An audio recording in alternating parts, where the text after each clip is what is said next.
ये हम लोगों के लिए, मेरे लिए सुखद अनुभव है कि आप मेरे हर कार्यक्रम में रहते हैं और आपको सुनने का हमेशा मेरा अनुभव अलग होता है। हर बार आपको अलग अलग पहलुओं पे सुनते हैं और आज भी होगा। और आज मेरे साथी चंद्रभान जी हैं, doctor Chandrabhan, yes sir, yes. तो वो आपको इंट्रोड्यूस करेंगे सर। तो welcome sir. Okay sir. Hello हाँ जी पंकज सर, चंद्रभान जी, हेलो। हाँ कंटिन्यू हाँ करिए, जी, कंटिन्यू करिए स्टार्ट कर। जी। या यस।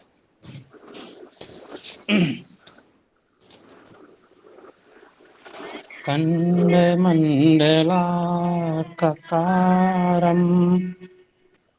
व्याप्तं येन चराचरं तत्पदं दर्शितं येन तस्मै श्री गुरुवे नमः। सर प्रणाम सभी को। A very good morning to all. Respected HRDC Director Dr. Bedre sir, Coordinator Dr. Pankaj sir, and Dr. RP sir. Today is the third day of 1 week short-term course 6/2021, organized by Dr. Harsing Gaur, University Sagar. It gives me an immense pleasure to introduce and welcome today's resource person, Honorable Professor Mukesh Kumar sir. Is working as Professor Department of History, Magadh University, Bodh Gaya, Bihar. Professor Mukesh sir, a former associate Indian Institute of Advanced Study, Simla, and visiting fellow Center for Study of Indian Diaspora, University of Hyderabad. Professor Mukesh Kumar sir is a recipient of the Professor Parth Sarthi Gupta and Professor J.C. Jha Prize, New Delhi in May 2010, 2010 में. He is also achieved of Mohan Kumar Mathur Young Achiever Award 2017 at Gwalior and the most prestigious Professor M. Arthur Ali Memorial Prize at Kolkata in December 2017. His specific research areas are colonialism, migration, and immigration of labor, Indian diaspora, history of medicine, and engaged Buddhism. In addition to these, Professor Kumar sir has published 60 research papers in various books, journals, and proceeding of conference. He has published one book and 3 are in the pipeline. Professor Sir has presented papers at the 21st International Association of the Historians of Asia Conference, National University of Singapore in 2010, at the Global Conference Slavery Past, Present and Future, Oxford University, Oxford in 2015. And last but not least, Professor Kumar sir has served as the honorary reviewer of International Political Science Review, honorary reviewer and member editorial board of the Central India Journal of Historical and Archaeological Research, and also the executive editor, History Past and Present. पुनः इस session में मैं Chandrabhan Singh, assistant professor राजनीति विज्ञान, Kalpi college Kalpi, आपका तहे दिल से स्वागत करता हूं और आभार व्यक्त करता हूं. Thank you very much. Thank you so much, Over to you, Chandra, sir. for giving an elaborate introduction, which hardly Thank you, needed sir. at the moment, Thank because you. we all are participants. Some are on the other side of the table, and some are on the different side. So we all are participants, and we all are in the learning process, which I feel that with the with this refresher course focusing on Mahatma Gandhi's ideas and relevance of his ideas in contemporary times. That is a very nice topic, which has given us the opportunity to learn from each other's experiences, academic experiences, and the thought process. So we all are in the stage of learning, which I feel, and I am very much, confident that we are in the learning process. I feel it, I believe it, and I'll go with it. So today I'm going to talk about the approach, Gandhian approach in Indian economics. economics, Indian economy, how Indian economy should be viewed with the vision of Gandhian perspective. Gandhian perspective is one thing, and how we are going to analyze it, how we are going to analyze Gandhian attitude, Gandhi's words, Gandhi's intention to deal with the economic scenario of our country. Pankaj ji, ये English Hindi दोनों में रहेगा या मैं English में ही continue करूंगा? कोई दिक्कत नहीं सर। इसमें पार्टिसिपेंट सर महाराष्ट्र से और अलग अलग इसमें से हैं, तो सर हिंदी और इंग्लिश दोनों रखिएगा। हिंदी थोड़ा ज्यादा रखिएगा क्योंकि हिंदी से ज्यादा प्रतिभागी हैं जी। ठीक है। और कहीं पे सर लगा कि मतलब टर्म वाइज हो तो अंग्रेजी में, सर कुछ बंगाल से हैं और असम से भी हैं हमारे साथ, कर्नाटक से भी हैं। ठीक है, okay, I will take care. मैं उसके हिसाब से आपके सामने बात अपनी रखूंगा। और फर्स्ट ऑफ ऑल, जब हम गांधी के इकोनॉमिक आइडियाज की बात करते हैं तो we should take this in our mind that Gandhi did not receive any formal training in economics, nor did he study much economics on his own. तो उन्होंने गांधी जी ने कोई बहुत चीज़ों को, इकोनॉमिक्स की चीज़ों को पढ़ा नहीं था। इकोनॉमिक्स के वो स्टूडेंट नहीं थे, इकोनॉमिक्स के स्कॉलर नहीं थे, इकोनॉमिक्स पर उन्होंने अलग से रिसर्चेज नहीं की थी। लेकिन उनके आइडियाज़ जो थे, उनके हिसाब से हम लोग देखते हैं कि क्या उभर करके सामने आता है। Because everywhere he was thinking of morality and ethical values, and when he was trying to locate morality and ethical values in all fields of life, how can we say that economics was left behind? तो economics पे भी उनका काफ़ी, हम लोग देखेंगे कि economic ideas उनके क्या आते हैं और किस तरीके से आते हैं। यहाँ मैं ये बात कहना चाहूँगा कि इनके ऊपर कुछ लोगों का और कुछ लोगों की कृतियों का बहुत गहरा प्रभाव था। जैसे the kingdom of God is within, Leo Tolstoy की बुक है, and then Ruskin Bond's unto this last. तो सर्वोदय की परिकल्पना अगर हम देखते हैं तो अनटू दिस लास्ट से निकल करके आती है, और kingdom of God is with in, यहाँ से अगर हम देखें तो एक दूसरे के प्रति जो सद्भावना की बात आती है वो भी यहाँ पर नजर आती है। ये कुछ चीजें हैं जिन्होंने गांधी के आउटलुक को इस तरह से बदला कि वो महात्मा के रूप में हमारे सामने एक्सेप्टेबल हुए, and he was the greatest personality of 20th century in India. तो हम ये कह सकते हैं, and one of the greatest personalities of the world of all times. क्योंकि अगर मैं, जैसा आप सभी जानते हैं, इस कोटेशन को आपने सभी ने कई बार सुना होगा। अब चूंकि ये तीसरा दिन है तो हो सकता है कि इस पर कई बार चर्चा हो चुकी होगी कि 2 अक्टूबर 1944 अल्बर्ट आइंस्टीन जो नामी वैज्ञानिक थे, उन्होंने क्या कहा कि generations to come will scarce believe that such a one as this ever in flesh and blood walked upon this earth. तो कहते हैं कि आने वाली नस्लें शायद मुश्किल से ही विश्वास करेंगी कि हाड़ मांस से बना हुआ कोई ऐसा व्यक्ति भी धरती पर चलता फिरता था। तो गांधी के कई एस्पेक्ट हैं, और गांधी एक व्यक्ति के रूप में मुझे नजर नहीं आते।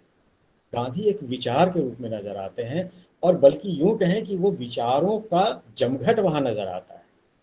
इतने तरह के विचार हैं जो सामाजिक, आर्थिक, राजनैतिक, रिलीजियस सभी एस्पेक्ट को, इंटरपर्सनल रिलेशंस को, सभी चीज़ों को वो एक साथ जोड़ करके चलने की बात दिखाई देती है। और वो सारी चीज़ें हमें गांधीयन इकोनॉमिक्स के अंदर भी नजर आती है।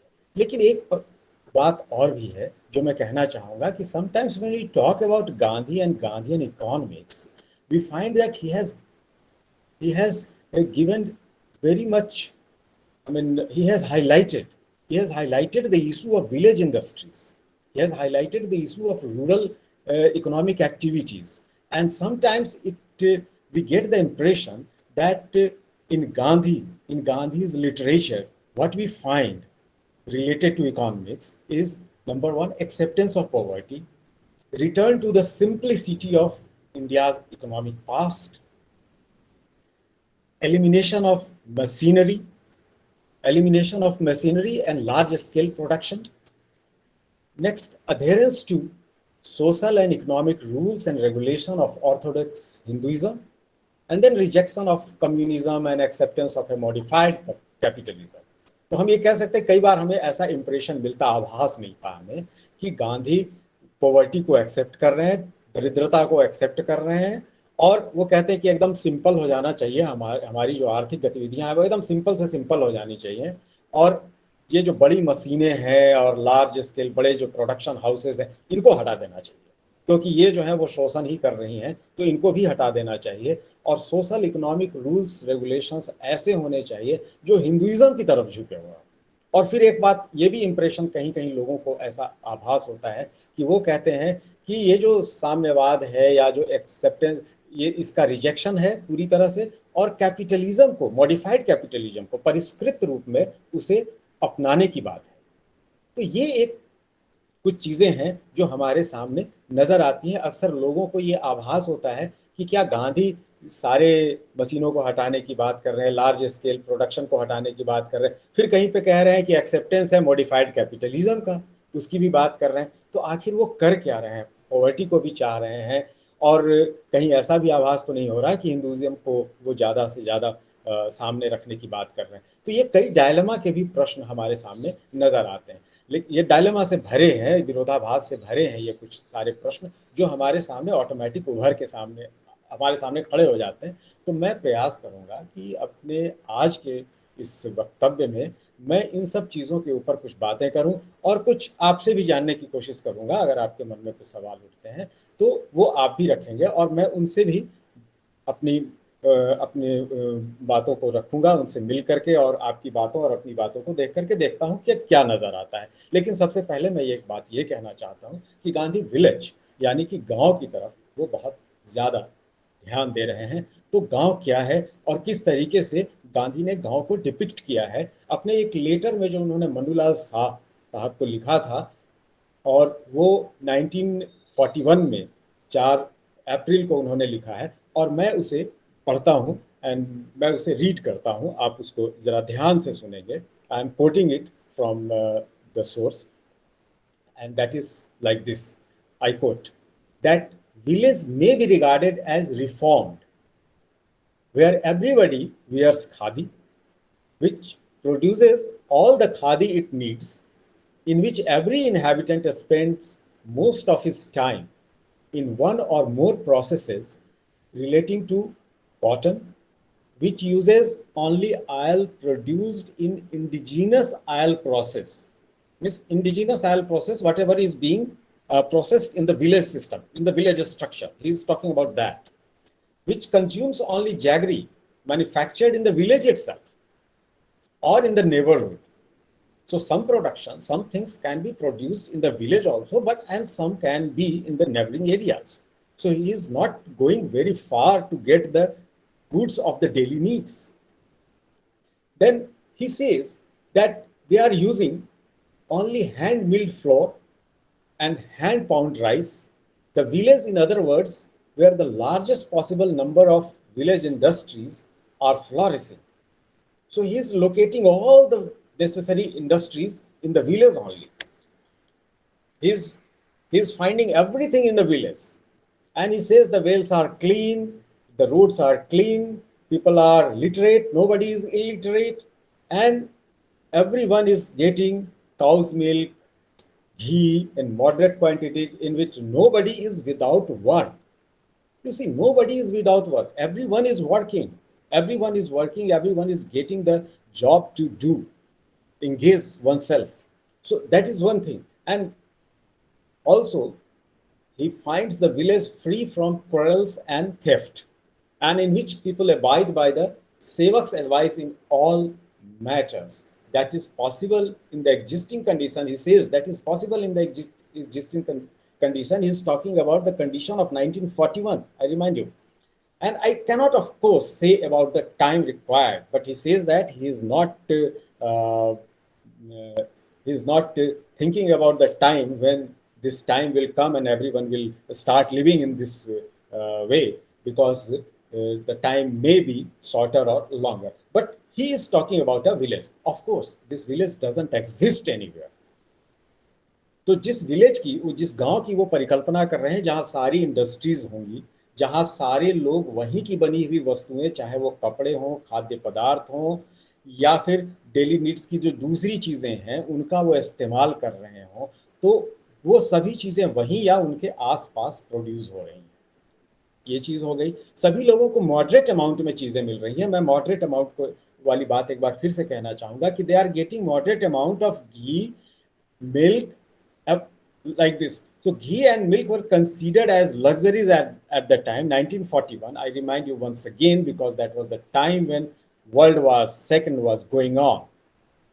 तो ये देख रहे हैं कि उसका इम्पैक्ट भी हमारे यहाँ है। तो ये सारी चीज़ें, वो सब चीज़ों को मॉडरेट रूप में मिल रही हैं। कोई क्वारल नहीं है, आपस में लड़ाई नहीं है, कोई झगड़े नहीं है, और कोई चोरी की बात नहीं है, because everyone has got something to do and on his or her own self।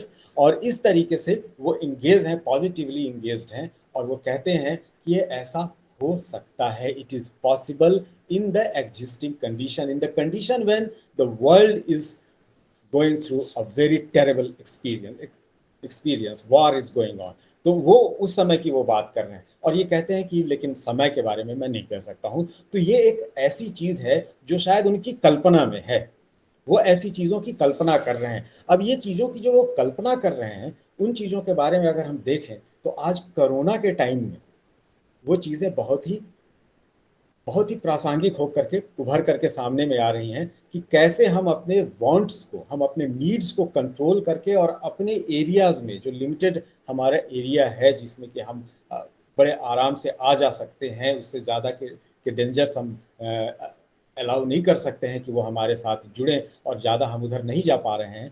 तो वो जो भी चीज़ें हैं वहाँ पर अगर हम देखें तो अगर विलेज सेल्फ सफिशिएंट नहीं होता है, अगर वो यूनिट सेल्फ सफिशिएंट नहीं होता है, तो चीज़ों की कमी हो जाएगी। प्लस दूसरी चीज़ें ये है कि अगर हमने अपनी ज़रूरतों को ज़्यादा बढ़ा दिया है तो निश्चित रूप से हमें कष्ट का भी अनुभव ज़्यादा होगा, क्योंकि बहुत सारी चीज़ें जो हैं उनसे हमें अलग विलग होकर के रहना पड़ेगा। तो ये कुछ चीज़ें ऐसी हैं जो हमें बताती हैं कि गांधी की जो सोच है वो सोशियो इकोनॉमिक ही सोच नहीं है, बल्कि वो एक इथिकल, एक मोरल जो सोच है वो भी हमारे सामने ये नजर आती है। तो यहाँ पर हम देखें तो क्या नजर आता है कि ये जो एक्सप्रेशन गांधी ने दिया, this expression exhibits carries the Gandhian economic scheme related to और oriented towards reduction of inequalities, provision of full employment, and the eradication of poverty, wherein we find economic growth is considered as the inherent objective. So economic growth is inherent objective। यहाँ जैसे हमने कुछ सवालों की बात की थी पहले, जो हमने लेक्चर को स्टार्ट किया, अपनी बातें कहने शुरू की, तो हमने कहा कि वो पॉवर्टी की बात कर रहे हैं, वो लार्ज स्केल इंडस्ट्रीज वगैरह की बात कर रहे हैं। धीरे धीरे हम लोग अपने आर्गूमेंट को बिल्डअप करेंगे और उसको चलने की का प्रयास करेंगे। तो मैं ये कह रहा हूँ कि यहाँ पर गांधी के जो एक्सप्रेशंस हैं, जो इन्होंने विलेज को लेकर के कहा है, वो इसलिए, वो जो कह रहे हैं उससे क्या बात उभर के सामने आती है कि everyone is getting employment and nobody is encroaching upon others property or others right। so that's what they are cooperating, and they are respecting each other, cooperating with each other and respecting each other। so एक दूसरे के साथ यहाँ पर जो हमें संबंध नजर आ रहा है वो बहुत जबरदस्त संबंध आ रहा है, क्योंकि आप अपने नेबर के साथ अब ये करते हैं और उनके साथ कॉपरेट करते हैं, उनके साथ आगे बढ़ने की बात करते हैं। और प्रोविजन है यहाँ पर फुल एम्प्लॉयमेंट की। यहाँ पर अगर फुल एम्प्लॉयमेंट है, इनइक्वालिटी नहीं है, because everyone is using the same thing which has been produced in around the village और the unit he is talking about. तो ये सारी चीजें यहाँ पर हैं। In this process what we find, economic growth is likely to be the consequence of the pursuit of other goals mentioned in his letter which I have just put before you। तो उसमें वो सारी चीज़ें जो आ रही हैं उसके आधार पर ये है। और वो एडवोकेट क्या कर रहे हैं यहाँ पर अगर हम देखें तो वो एडवोकेसी है उनकी ट्रेडिशनल वे ऑफ लाइफ की, ट्रेडिशनल वे ऑफ डेवलपमेंट की, जो डीपली रूटेड है सभी लोगों के, जो रूरल सेक्टर में रहते हैं, उनके अपलिफ्टमेंट को लेकर के, तो उनके एमेलियोरेशन को लेकर के, उनके कंडीशन के बेहतरी के लिए वो सारे चीज़ें उसमें जुड़ी हुई हैं।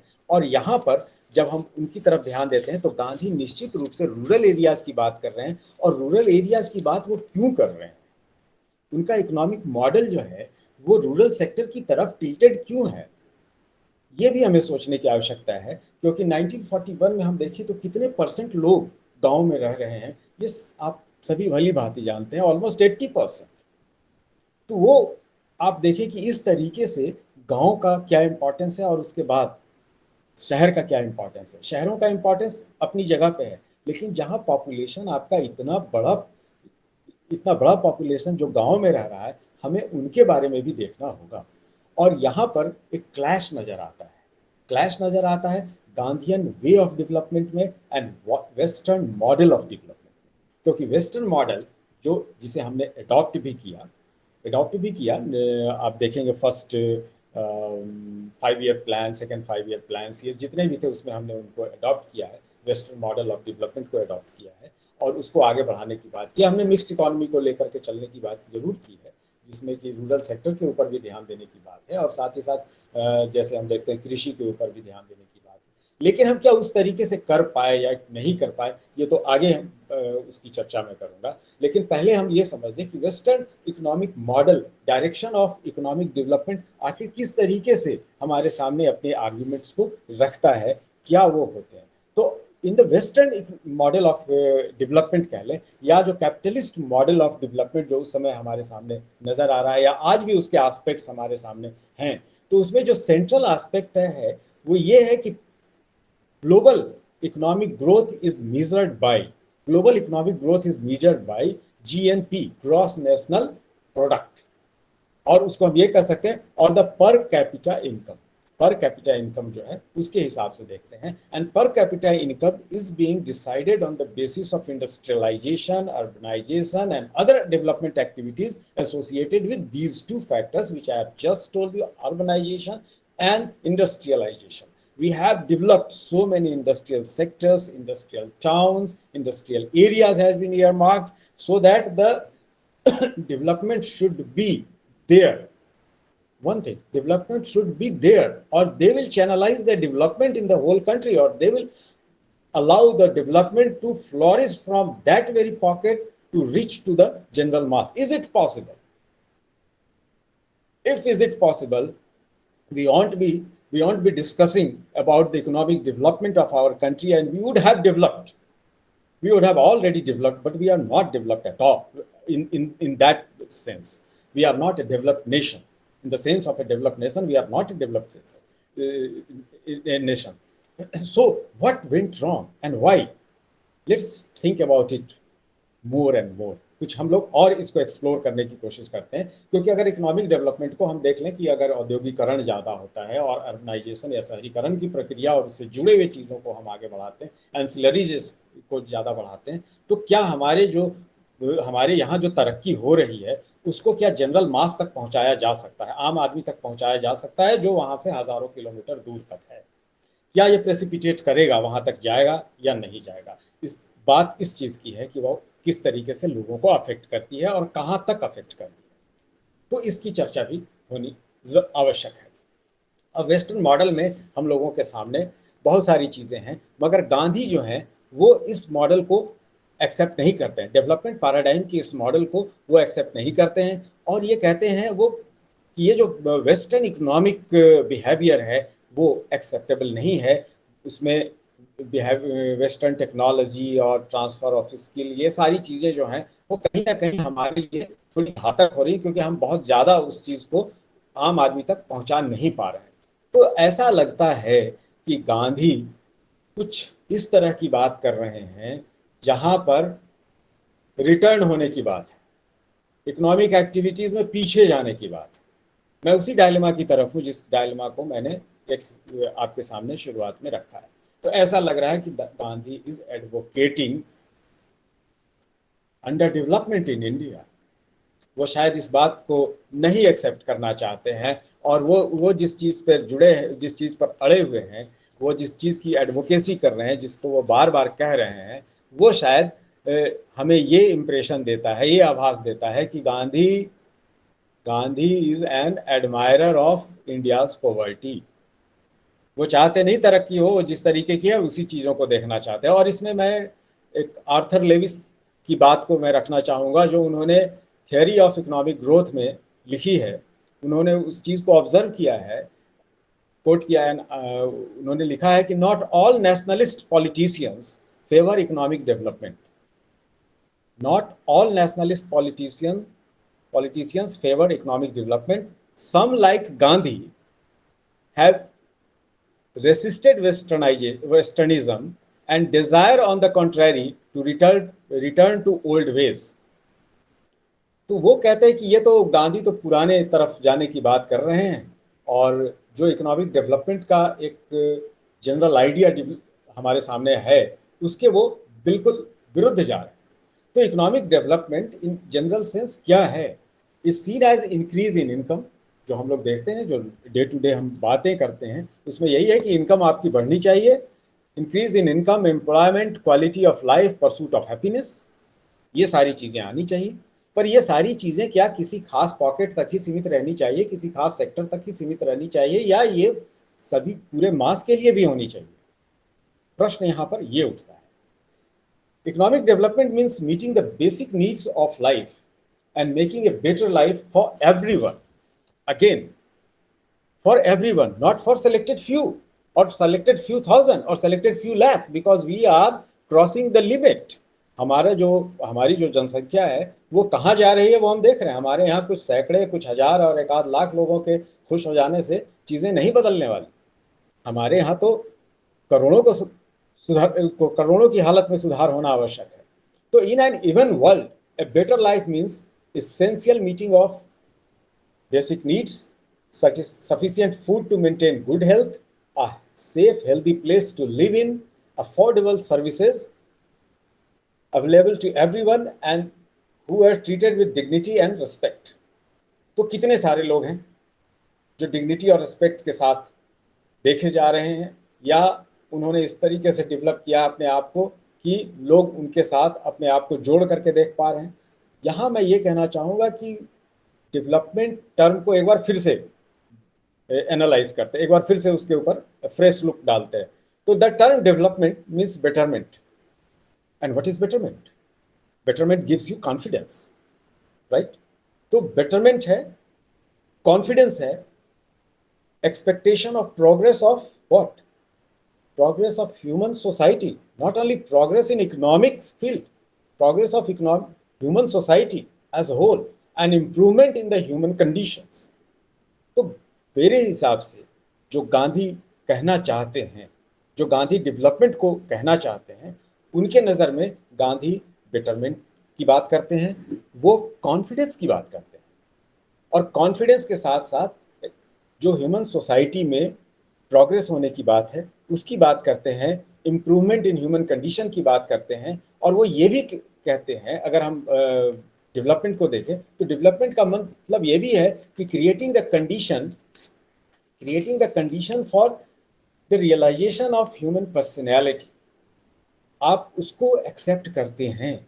आज हम बहुत सारी बातें करते हैं ना, ह्यूमन राइट्स वगैरह की बातें करते हैं कि ह्यूमन राइट्स का वायलेशन यहाँ हो रहा है, इकोनॉमिक फील्ड में या सोशल फील्ड में या कहीं भी हो रहा है। तो आप ये देखिए, इकोनॉमिक फील्ड में हम उसको कहाँ पर लोकेट करते हैं? वहाँ पर अगर जहाँ हम किसी की पर्सनैलिटी को निगेट कर देते हैं, उसके ऊपर हम अपनी चीज़ों को हावी कर देते हैं, तो निश्चित रूप से एक जो proper realisation of human personality है, हम उससे कहीं दूर भाग रहे होते हैं। तो गांधी इस बात को, इस तरह के डेवलपमेंट की बात करते हैं जहां वो ह्यूमन पर्सनैलिटी को एस्टैब्लिश किया जा सके, उसको रिकॉग्नाइज किया जा सके। अगर हम उस चीज़ को रिकॉग्नाइज करते हैं, तब जाकर के हम अपने डेवलपमेंट को ये कह सकते हैं कि development is not being lopsided और वन साइडेड, और development is confined to certain places. Rather, it is everywhere. It can be seen everywhere, because we are talking about the confidence to the people which development gives in due time. But development in contemporary situation, in contemporary society, has conventionally and essentially been measured in terms of the size of economy with the support of the gross national product. Gross national product की हम बात करते हैं, for which the method being adopted everywhere is industrialisation, urbanisation on a major scale. we are always trying to locate with that. Well, it seems अभी अभी लग रहा होगा कि मैं इंडस्ट्रियलाइजेशन के विरुद्ध बात कर रहा हूं और गांधी को वहां पर सिचुएट करने की कोशिश कर रहा हूं जहां वो इंडस्ट्रियलाइजेशन के विरुद्ध जाने की बात कर रहे हैं। वैसी बात क्या है एक्चुअल, वो हम लोग आगे देख लेंगे, इसको एनालाइज करेंगे, वो फिर सामने में नजर आएंगी चीजें। Generally practitioners of economics have advocated continued economic development on the assumption that economy can grow forever, as there would be believed that individual self-interest would provide for the best and fair allocation of resources. ये normal practice है जिसे हम adopt करते हैं। However, such an approach has not been able to bring about the sustained development which we are lacking in today's time, and we are feeling that sustainable development should have been there in our country or everywhere in the whole world I am talking about. तो वो कहते हैं कि sustainable development जो है वो इसमें lacking हो जाती है, क्योंकि पर्सनल एंड वेरी पर्सनल जो इकोनॉमिक एक्टिविटीज हैं और उनको संतुष्ट करने के जो हमारे उपाय हैं वही वहां पर एग्जिस्ट करते हैं, बाकी चीजों की तरफ से हमारी एक दूरी सी बन जाती है। तो market and economy have given periodic stress वो हमें मिलता रहता है, क्योंकि इंडिविजुअल की बातें हो रही हैं, इसमें सोसाइटी की बातें हो नहीं रही हैं। जैसे अनटू दिस लास्ट को लेकर के गांधी ने जो सर्वोदय की परिकल्पना करी है, तो सर्वोदय की परिकल्पना में किसी एक के उदय की बात नहीं है, सर्व के उदय की। और जब सर्व का उदय होगा तो चाहे वो सोसाइटी का कोई भी पोर्शन हो, किसी भी मार्जिन पे व्यक्ति हो, उन सभी के उदय की बात होगी, उन सभी के डेवलपमेंट की बात होगी। तो ये चीजें जो हैं वो यहाँ पर नजर आती हैं और इनको देखने की आवश्यकता है। अब गांधीयन इकोनॉमिक्स में विलेज कहाँ पे नजर आता है? मैंने एक कोटेशन जो हमने आप शुरुआत में पढ़ा था, एक लेटर जो गांधी जी ने मन्नूलाल शाह को लिखा था 41 का, उसमें विलेज की बात कर रहे हैं और विलेज को वो एनविसेस कर रहे हैं कि विलेज कैसा होना चाहिए और किस तरीके का होना चाहिए। ऑफ कोर्स वैसा विलेज है नहीं, लेकिन गांधी किस तरीके के विलेज की बात कर रहे हैं, अगर हम इस चीज़ को देखना चाहें तो हमें निश्चित रूप से कुछ और भी ध्यान देना होगा कि आखिर गांधी का एटीट्यूड किस तरीके का है, किस चीज़ की वो बात कर रहे हैं। तो गांधी कोई प्रोफेशनल या कन्वेंशनल इकोनॉमिक्स एडम स्मिथ या अल्फ्रेड मार्शल या कीन्स की तरह वो नहीं है, और उन्होंने कभी भी ये क्रिएट करने की कोशिश नहीं की कि वो कहते हैं ना कि he never created a body related to economic thought और इकोनॉमिक प्रोसेसेस, उस तरह की बात उन्होंने नहीं की। He has talked in a general term, उन्होंने जनरल टर्म पे बात की और जनरल लोगों के बारे में बात की। उनकी जो फिलॉसफी है उनको हम लोग कहाँ देखते हैं, उसके reflection we find in Gandhian literature. We never find that there is a section of books which we can say that what Gandhi wrote on Indian economy or the economy of the world and how economy should go, क्या है मांग और क्या demand supply की क्या चीज़ें होती हैं, कहाँ पर इंडस्ट्रियलाइजेशन और किस तरीके की चीज़ें, उनको बहुत लेकर के उन्होंने बातें नहीं की, कोई बहुत बड़ी थ्योरी उन्होंने नहीं दी जैसे एडम स्मिथ या केन्स वगैरह की बातें हम करते हैं तो वहाँ पर हमें नजर आती। उन्होंने उन चीज़ों की बात नहीं नजर की, उन्होंने यही कहा कि टोटल फिलॉसफी ऑफ लाइफ की बात की, जहाँ से इकोनॉमिक्स को आप अलग नहीं कर सकते। अगर आप सर्वोदय की बात कर रहे हैं, अगर आप सभी चीज़ों की बात कर रहे हैं, तो सर्व के उदय में सोसाइटी के साथ साथ उसमें इकोनॉमिक्स को आप you can not divorce economics from the society. So economic upliftment automatically embraces economic activities, तो इकोनॉमिक एक्टिविटीज उसमें होनी चाहिए and the society must function as an organic whole rather than being disjoint into economic classes और social castes। तो जो classes बन रहे हैं, जो वो ग्रुप बन रहे हैं, ये इंडस्ट्रियल ग्रुप है, वो दूसरा ग्रुप है, ये जो ग्रुपिंग आ रही है इकोनॉमी के अंदर, उसके वो विरुद्ध जा रहे हैं। वो कह रहे हैं कि नहीं, सभी कोई काम कर सकते हैं और सभी कोई काम कर सकते हैं। श्रम का महत्व, जो लेबर का इंपॉर्टेंस है, वहाँ पर काम करने का जो इंपॉर्टेंस है वो यहाँ पर नजर आता है। देखिए इसकी बात वो तो एक अलग सी बात है जिस पर कभी चर्चा हो सकती है, लेकिन मैं यहाँ पर जस्ट एक छोटी सी लाइन ये कहना चाहूँगा कि जब उन्होंने बेसिक एजुकेशन की बात की, ठीक है, जब वो बुनियादी शिक्षा की बात करते हैं, तो बुनियादी शिक्षा में बच्चों को शुरू से ही एक साथ रहकर और कई सारे बागवानी की चीज़ें, चटाई बुनना, ये तकली से वो सूत काटना, कपड़े बनाना, झाड़ू बनाना, ये जो छोटी छोटी चीजें हैं वो सिखाने की बात करते हैं। आप कहेंगे कि इनकी क्या आवश्यकता है, क्या प्रासंगिकता है आज के डेट में कि सब कोई बागवानी करे और चटाई बनाए और ये करे। दरअसल वो जो हिचक होती है ना, वो खत्म हो जाती है। जो काम करने की जो हिचक होती है, शुरुआत की जो चीजें होती है, जो इनहिबिशन होता है, जो फियर होता है, एक थोड़ा श्रम करने में जो शर्म महसूस होने लगती है, वो चीजों से, उन चीजों से आप दूर होते हैं, पहली बात। और दूसरी चीज कि छोटी छोटी चीजों में उपलब्धियां सामने नजर आने लगती है। तो ये चीज क्या देती है? ये कॉन्फिडेंस देती है। और वो कॉन्फिडेंस चाहे आप एकेडमिक फील्ड में हो, चाहे आप सोशल फील्ड में हो, किसी भी फील्ड में हो, वो कॉन्फिडेंस तो जरूरी है। अगर वो कॉन्फिडेंस है तो आपका छोटा से भी छोटा काम जो है उसका रिजल्ट बड़ा से बड़ा हो सकता है। तो वो कॉन्फिडेंस डेवलप करने की बात करते हैं, श्रम से जी नहीं चुराने की बात करते हैं। और जब हम उन चीजों पर फोकस करते हैं तब हमारा काम जो है वो आगे बढ़ता है। तब आप अपने स्किल को आज के हिसाब से डेवलप कर लीजिए। आप जैसे डेवलप करना चाहते हैं, जिन चीजों की आज की आवश्यकता है आप उसको कर सकते हैं। लेकिन आप तब छोटी चीजों को और बड़ी चीजों को उस तरीके से नहीं देखेंगे कि कौन सी चीजें छोटी हैं और कौन सी चीजें बड़ी हैं। It depends upon all the inclination and the inclination as well as the self resources of a person। और सेल्फ रिसोर्स का मतलब यह है कि आपकी क्षमता क्या होती है, आप उसकी किस तरीके से उसको समझने का प्रयत्न करते हैं। तो यहाँ पर गांधी जो भी बातें कर रहे हैं वो उनका जो बेसिस है इकोनॉमिक फिलॉसफी का, वो इंडिविजुअल डिग्निटी और welfare of the poorest of the poor, उनकी तरफ। जो मार्जिन पे लोग हैं उनको आप कैसे मुख्य धारा में ला सकते हैं, उनकी तरफ है। मैं यहाँ एक बात और कहना चाहूंगा इसी से रिलेटेड कि क्या हमें जो मार्जिन पर लोग हैं उनको मुख्य धारा में लाने की जरूरत है? ये बड़ा प्रश्न है। ये लग सकता है कि ये तो कोई प्रश्न ही नहीं है, उन्हें मुख्य धारा में तो लाना ही चाहिए। मेरा कहना कुछ और है। गांधी जिस तरफ इशारा कर रहे हैं वो उन्हें मुख्य धारा में लाने की बात नहीं कर रहे, वो ये कह रहे हैं कि उन्हें मुख्य धारा में आना चाहिए। क्योंकि जब वो डेवलप हो जाएंगी, जब वो डिग्निटी उनके अंदर आ जाएगी, जब उनके अंदर सेल्फ रिस्पेक्ट आ जाएगा, तो मुख्य धारा खुद ब खुद वहां तक चली जाएगी। उनको अलग से don't have to fetch them, उनको वहां से लाना नहीं है कि हमें वहां से लाना है, नहीं, उनको खुद ग्रो करना है।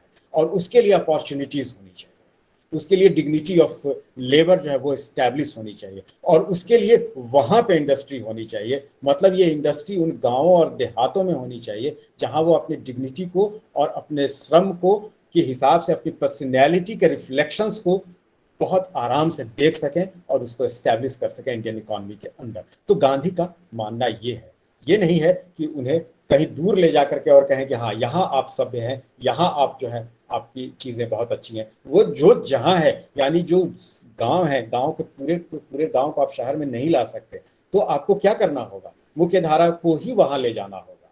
आपको सारे डेवलपमेंट के प्रोसेस रूरल एरियाज में लोकेट करने होंगे, क्योंकि अभी भी गाँव में लोग जो रहते हैं वो शहरों से ज्यादा लोग रहते हैं।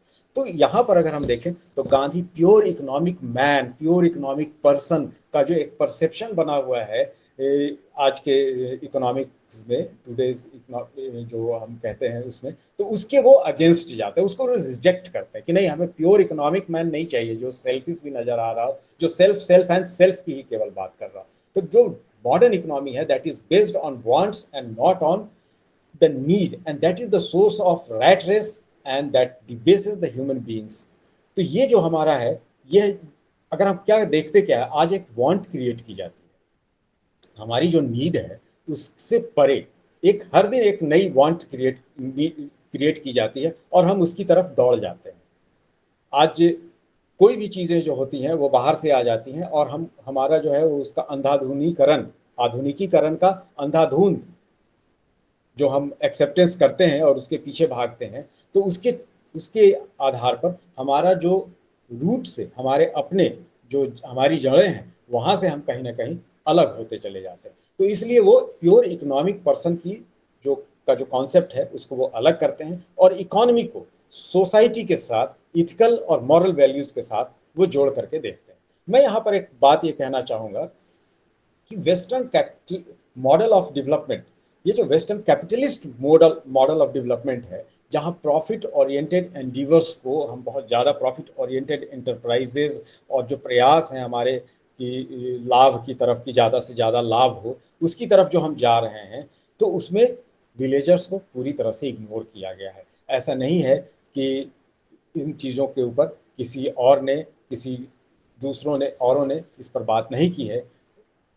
एक बुक है Asian drama, Asian drama an inquiry into the poverty of nations, जो गुनर मेडल ने लिखी थी, और 1968 में ये बुक आई। और उसमें वो ये बात कहते हैं, जब डेवलपमेंट प्रोसेस को फोकस करते हैं वो इंडिया के और साउथ एशियन कंट्रीज को, तो वो वेस्टर्न इकोनॉमिक मॉडल्स को क्वेश्चन मार्क में रखते हैं। वो क्वेश्चन करते हैं कि ये जो रेलिवेंस है वेस्टर्न इकोनॉमिक मॉडल्स का, वो एशियन कंडीशन में कहाँ नजर आता है। उनके हिसाब से वेस्टर्न इकोनॉमिक मॉडल के रेलिवेंस एशियन कंट्रीज में, एशियन कंडीशंस में बिल्कुल नहीं है। वो बहुत ही पेसिमिस्टिक हैं, वो बहुत उदासीन है इन डेवलपमेंट प्रोसेस की तरफ। और वो कहते हैं कि एग्रीकल्चर को आगे बढ़ाना, ह्यूमन एलिमेंट को इकोनॉमिक ग्रोथ में लोकेट करना, ये बहुत ज़रूरी है। और ह्यूमन एलिमेंट को कहाँ लोकेट करना है? अगर आपको ह्यूमन एलिमेंट की चिंता है तो आपको रूरल सोसाइटी को और रूरल सेक्टर की तरफ जाने की आवश्यकता होगी। और ये चीज़ें गुनार मेडल ये 1968 में लिखते हैं अपने एशियन ड्रामा के अंतर्गत। अगर आप वहाँ देखें तो इन चीज़ों की बात करते हैं। अब अगर हम देखें तो वो जो बात कह रहे हैं, गांव की तरफ जाने की बात कर रहे हैं, यानी the process of decentralisation of economy की तरफ वो उनका इशारा हो रहा है कि कैसे हम इसका विकेंद्रीकरण कैसे करें, इसको किस तरीके से हम विकेंद्रीकरण करें कि वो परकोलेट करता चला जाए, वो वहां तक चला जाए जहां पर हमारे रूरल इकोनॉमी को इसके साथ हम जोड़ सकते हैं। तो वो रूरल इकोनॉमी को इसके साथ जोड़ने की बात करते हैं। और गांधी का भी कहना है कि गांधी के इकोनॉमिक्स की तरफ अगर हम चर्चा करें, और जो हमने पहले एक बात कही थी उसके हिसाब से देखें, जहां वो रूरल सेक्टर और विलेज सेक्टर की बात कर रहे हैं, तो Gandhian economics also प्रोपेगेट्स decentralisation.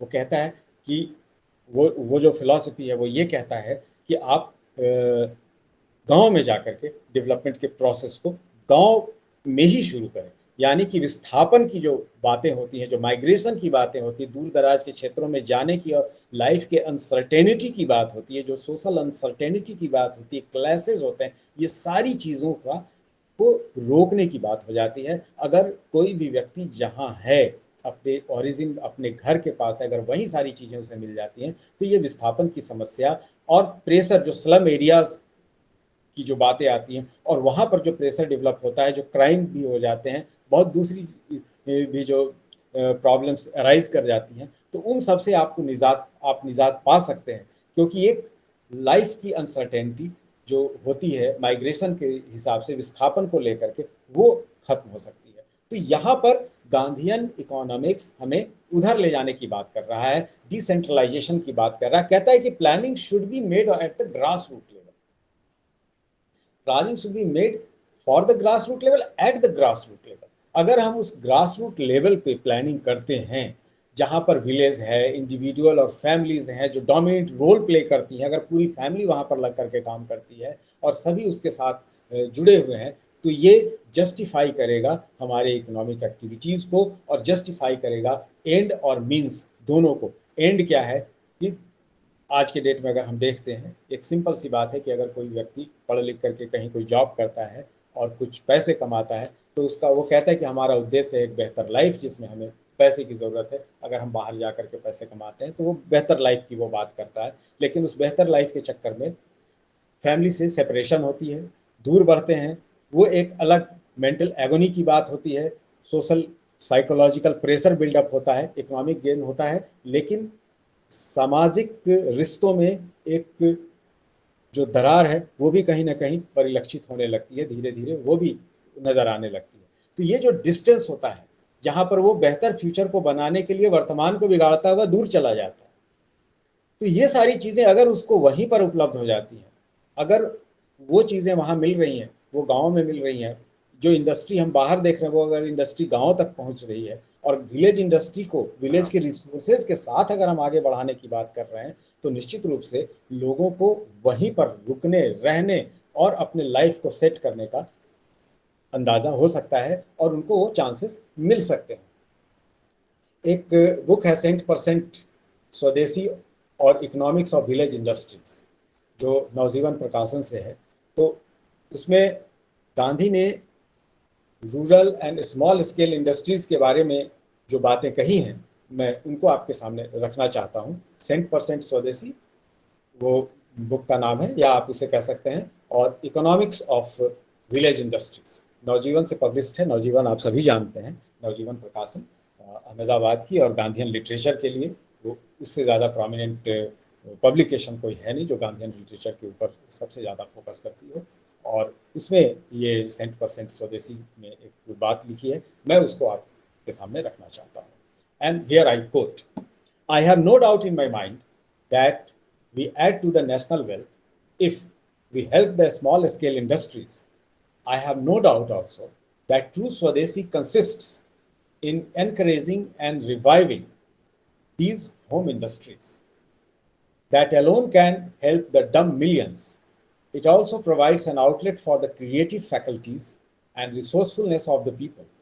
It can also usefully employ hundreds of youths in the country who are in need of employment. It may harness all the energy that at present runs to waste. I don't want anyone of those who are engaged in more remunerative occupations to leave them and take to the minor industries. Just as I did with regard to the spinning wheel, I would ask only those who suffer from unemployment and penury to take to some of these industries and add a little to their slender resources. तो यहाँ पर N आई unquote, तो मैं यहाँ पर ये कह रहा था कि गांधी जी की बातों को ही मैं यहाँ पे रख रहा था। वो ये कहते हैं कि किसी को छोड़ करके आने की जरूरत नहीं है, अगर आप वहाँ कर रहे हैं तो आप सेट कीजिए, पर जो लोग यहाँ हैं उनको अपनी जगह से विस्थापित ना होने दें। जिनमें क्षमता है वो आगे बढ़ें, कि बेटर फ्यूचर के लिए बाहर जाना कोई गलत बात नहीं है, लेकिन उसी को मेजर एस्पेक्ट बना करके और विस्थापन को एस्टैब्लिश कर देना ये गलत है। विस्थापन को एस्टैब्लिश करना गलत है कि विस्थापन ही हो, क्योंकि हमारे यहाँ इंडस्ट्रीज एक खास एरियाज में ही डेवलप करेंगे, ऐसी चीजें नहीं होनी चाहिए। रादर इंडस्ट्री और planning should be based at the grassroots level, and the grassroots level asks for, entails for the industries to be developed and established and developed at the village area, at the rural areas. तो resources should be conserved bye avoiding vestiges. वो ये कहते हैं कि उनको आप waste को आप अवॉइड कीजिए। What is waste in a one becomes a new material in the other.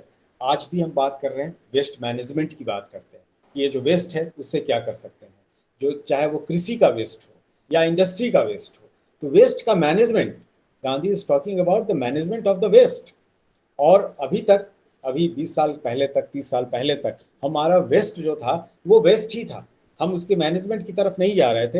Naturally हो ये रहा था कि that waste was creating danger और inviting danger to the economy और द सोसाइटी, क्योंकि वो वेस्ट जो है वो पल्यूट कर रहा है नदियों को, जो वेस्ट है वो पल्यूट कर रहा है हमारे सॉइल को, और उसके कारण चीज़ें गड़बड़ हो रही हैं। वो प्रोडक्शन जिस तरीके से आना चाहिए वो नहीं आ रहा है, हमारा हेल्थ सेक्टर जो है वो रिसीविंग एंड पे आ रहा है। तो हमें ये देखना पड़ेगा कि किस तरीके से हम अपने रिसोर्सेज को का इस्तेमाल करते हैं, और इंडस्ट्रीज में चाहे वो लोकल लेवल पे हो, विलेज लेवल पे हो या अलग भी, तो हमें ये देखना होगा कि वेस्ट मैनेजमेंट भी होना चाहिए। तो गांधीयन इकोनॉमिक्स को अगर हम उसके पूरे पर्सपेक्टिव को देखें तो ये चीज़ें सामने में नजर आ रही है। And once again I remind you कि ये सारी चीज़ें 1950 के पहले की, 1950 के पहले की हैं। आप सभी जान रहे हैं कि ये उसके पहले की चीज़ें हैं, और उस समय ये वेस्ट मैनेजमेंट की बात कर रहे हैं। मॉडर्न अर्बन जो आप वेस्टर्न कॉन्सेप्ट कर रहे हैं वहाँ भी वेस्ट मैनेजमेंट शायद बाद में ही नजर आ रहा है। तो हमें ये देखना पड़ेगा कि गांधीयन इकोनॉमिक्स जो मोरालिटी की बात करता है, जो इथिकल वैल्यूज की बात करता है, जो सस्टेनेबल डेवलपमेंट की बात करता है, वो निश्चित रूप से किस तरीके की बात कर रहा है और कहाँ हमें ले जाकर पोजीशन कर रहा है। तो ये सारी चीज़ें बहुत इंपॉर्टेंट हो जाती हैं जब हम गांधीयन इकोनॉमिक्स की तरफ ध्यान देते हैं। Decentralisation will prevent concentration of economic and political power in the hands of a few.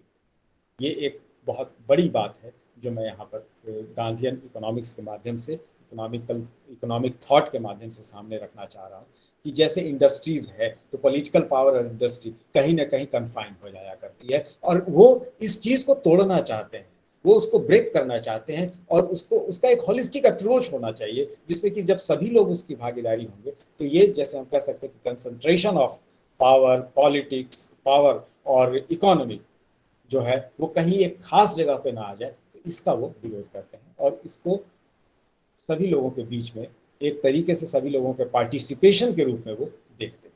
तो ये एक बहुत अहम बात है जो मैं ये कहना चाहता था, क्योंकि इस तरीके से इन this process what we find that village sector, the village industry, the village will be strengthened, village economy will be strengthened. And when we talk about, when we say village economy or talk about village economy, we are talking about millions and millions of people who are living in the villages.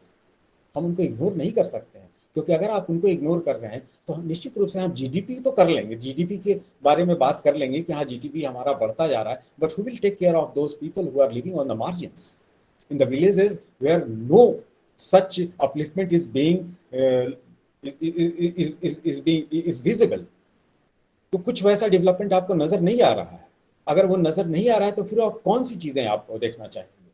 आप देखना चाहेंगे कि millions of millions जो हैं हमारे यहाँ, हमारे जो रिसोर्सेज हैं, हमारा जो ह्यूमन रिसोर्स है वो ज्यादा से ज्यादा इसके साथ जुड़े, हमारी इकोनॉमिक एक्टिविटीज में जुड़े, और वो श्रम को शर्म की निगाहों से ना देखे बल्कि उसे इज्जत की निगाहों से देखे, और उसके साथ जुड़ करके वो अपने कॉन्फिडेंस को डेवलप करे। तो हमारा ये जो डिसेंट्रलाइजेशन का प्रोसेस होगा, इकोनॉमिक डिसेंट्रलाइजेशन का प्रोसेस होगा, ये प्रोसेस हमारे माइग्रेशन प्रोसेस को, जो अर्बन एरियाज की तरफ, रूरल एरिया से अर्बन एरियाज की तरफ जो माइग्रेशन का प्रोसेस हो रहा है उसको वो चेक करेगा। और अगर वो चेक करता है तो निश्चित रूप से हम चेक होता है पॉजिटिव वे में, जब उसे रूरल सेक्टर में जॉब मिल रहा है। तो अगर ऐसा होता है तो आज, और ये जो इन साल 2 सालों में से जो हम देख रहे हैं कि जो अनऑर्गेनाइज सेक्टर में लोग काम कर रहे हैं बाहर में, बड़े बड़े शहरों में, मेट्रोपॉलिटन सिटीज में, और उनका जो रिवर्स माइग्रेशन हो रहा है, चाहे वो मध्य प्रदेश हो, बिहार हो, उड़ीसा हो, उत्तर प्रदेश, ये लोग जो बड़े संख्या में वापस आ रहे हैं कोरोना और महामारी के डर से,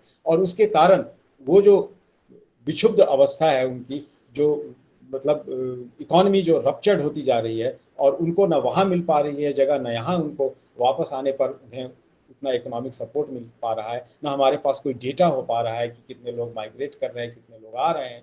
तो इस कारण से जो सोसाइटी के अंदर, इकोनॉमी के अंदर जो उथल पुथल हो रही है, ये अपहीवल्स को हम रोक सकते हैं अगर हम अपने यहाँ पर अपने डिसेंट्रलाइज्ड इकोनॉमिक पैटर्न पे, अगर हम इंडस्ट्रियलाइजेशन की बात करें, अगर हम इकोनॉमिक डेवलपमेंट की बात करें, तो ये एक बड़ा जो पैथेटिक सिचुएशन माइग्रेंट्स का है, जिसमें करोड़ों लोग इधर से उधर हो रहे हैं और उनका कोई फ्यूचर नजर नहीं आ रहा है। जो वापस आते हैं वो फिर दोबारा उन्हीं जगहों पर जाने का प्रयास करते हैं तो जो जिन जगहों पर वो काम कर रहे थे, क्योंकि उनके ओरिजिन पर तो उनका कुछ है नहीं, वहां पर उन्हें कुछ चीजें मिल रही नहीं रही। तो डिसेंट्रलाइजेशन का अगर प्रोसेस होता है तो they will get benefited from it, and also the society will flourish in a peaceful manner. मैं पीसफुल मैनर की तरफ ही इशारा कर रहा हूँ, और वो जो पीसफुल मैनर होगा वो नॉन वायलेंट मैनर भी होगा, क्योंकि वो जो वायलेंस है विद इन एंड आउटसाइड, वो अगर आप एक जगह से दूसरी जगह जाते हैं तो आप कई सारे स्टेजेस में वो कहीं ना कहीं उभर करके सामने आते हैं, और उनसे वो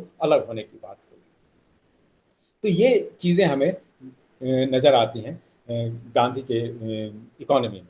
Gandhian project of reviving the village economy is the basis of Gandhian model of economic development. The central element of Gandhi's program was revitalizing the village communities and craft productions by employing indigenous and simple technologies that would provide jobs for the youth and ensure a decent livelihood for the rural population. एक हरिजन में उन्होंने लिखा है, मैं उसे coat करना चाहता हूँ। वो किस तरीके से अपनी बातों को कहते हैं, क्योंकि जब मैं किसी चीज़ पर बात कर रहा हूँ तो as a student of history या रिसर्चर, आप जो भी कह लें, एक लर्नर हिस्ट्री के हिसाब से, तो मेरा ये दायित्व बनता है कि मैं आपको ये बताऊं कि ये रिसोर्सेज कहाँ से आ रहे हैं। क्या ये सिर्फ मैं अपने तरफ से इंटरप्रेट कर रहा हूँ या वो सामने साक्ष्य भी हैं। तो हरिजन में 1937 9 अक्टूबर उन्होंने जो बातें कही हैं तो वो मैं आपके सामने रखना चाहता हूँ कि किस तरीके से वो यूथ को, रूरल यूथ को और डिसेंट लिवलीहुड कैसे आ सकता है इकोनॉमी में उनके जुड़ने के साथ, तो मैं उसकी बात करता था। वो ये कहते हैं कि today our villages have become a mere appendage to the cities, they exist as it were to be exploited by the latter and depend on the latter's sufferances. This is unnatural.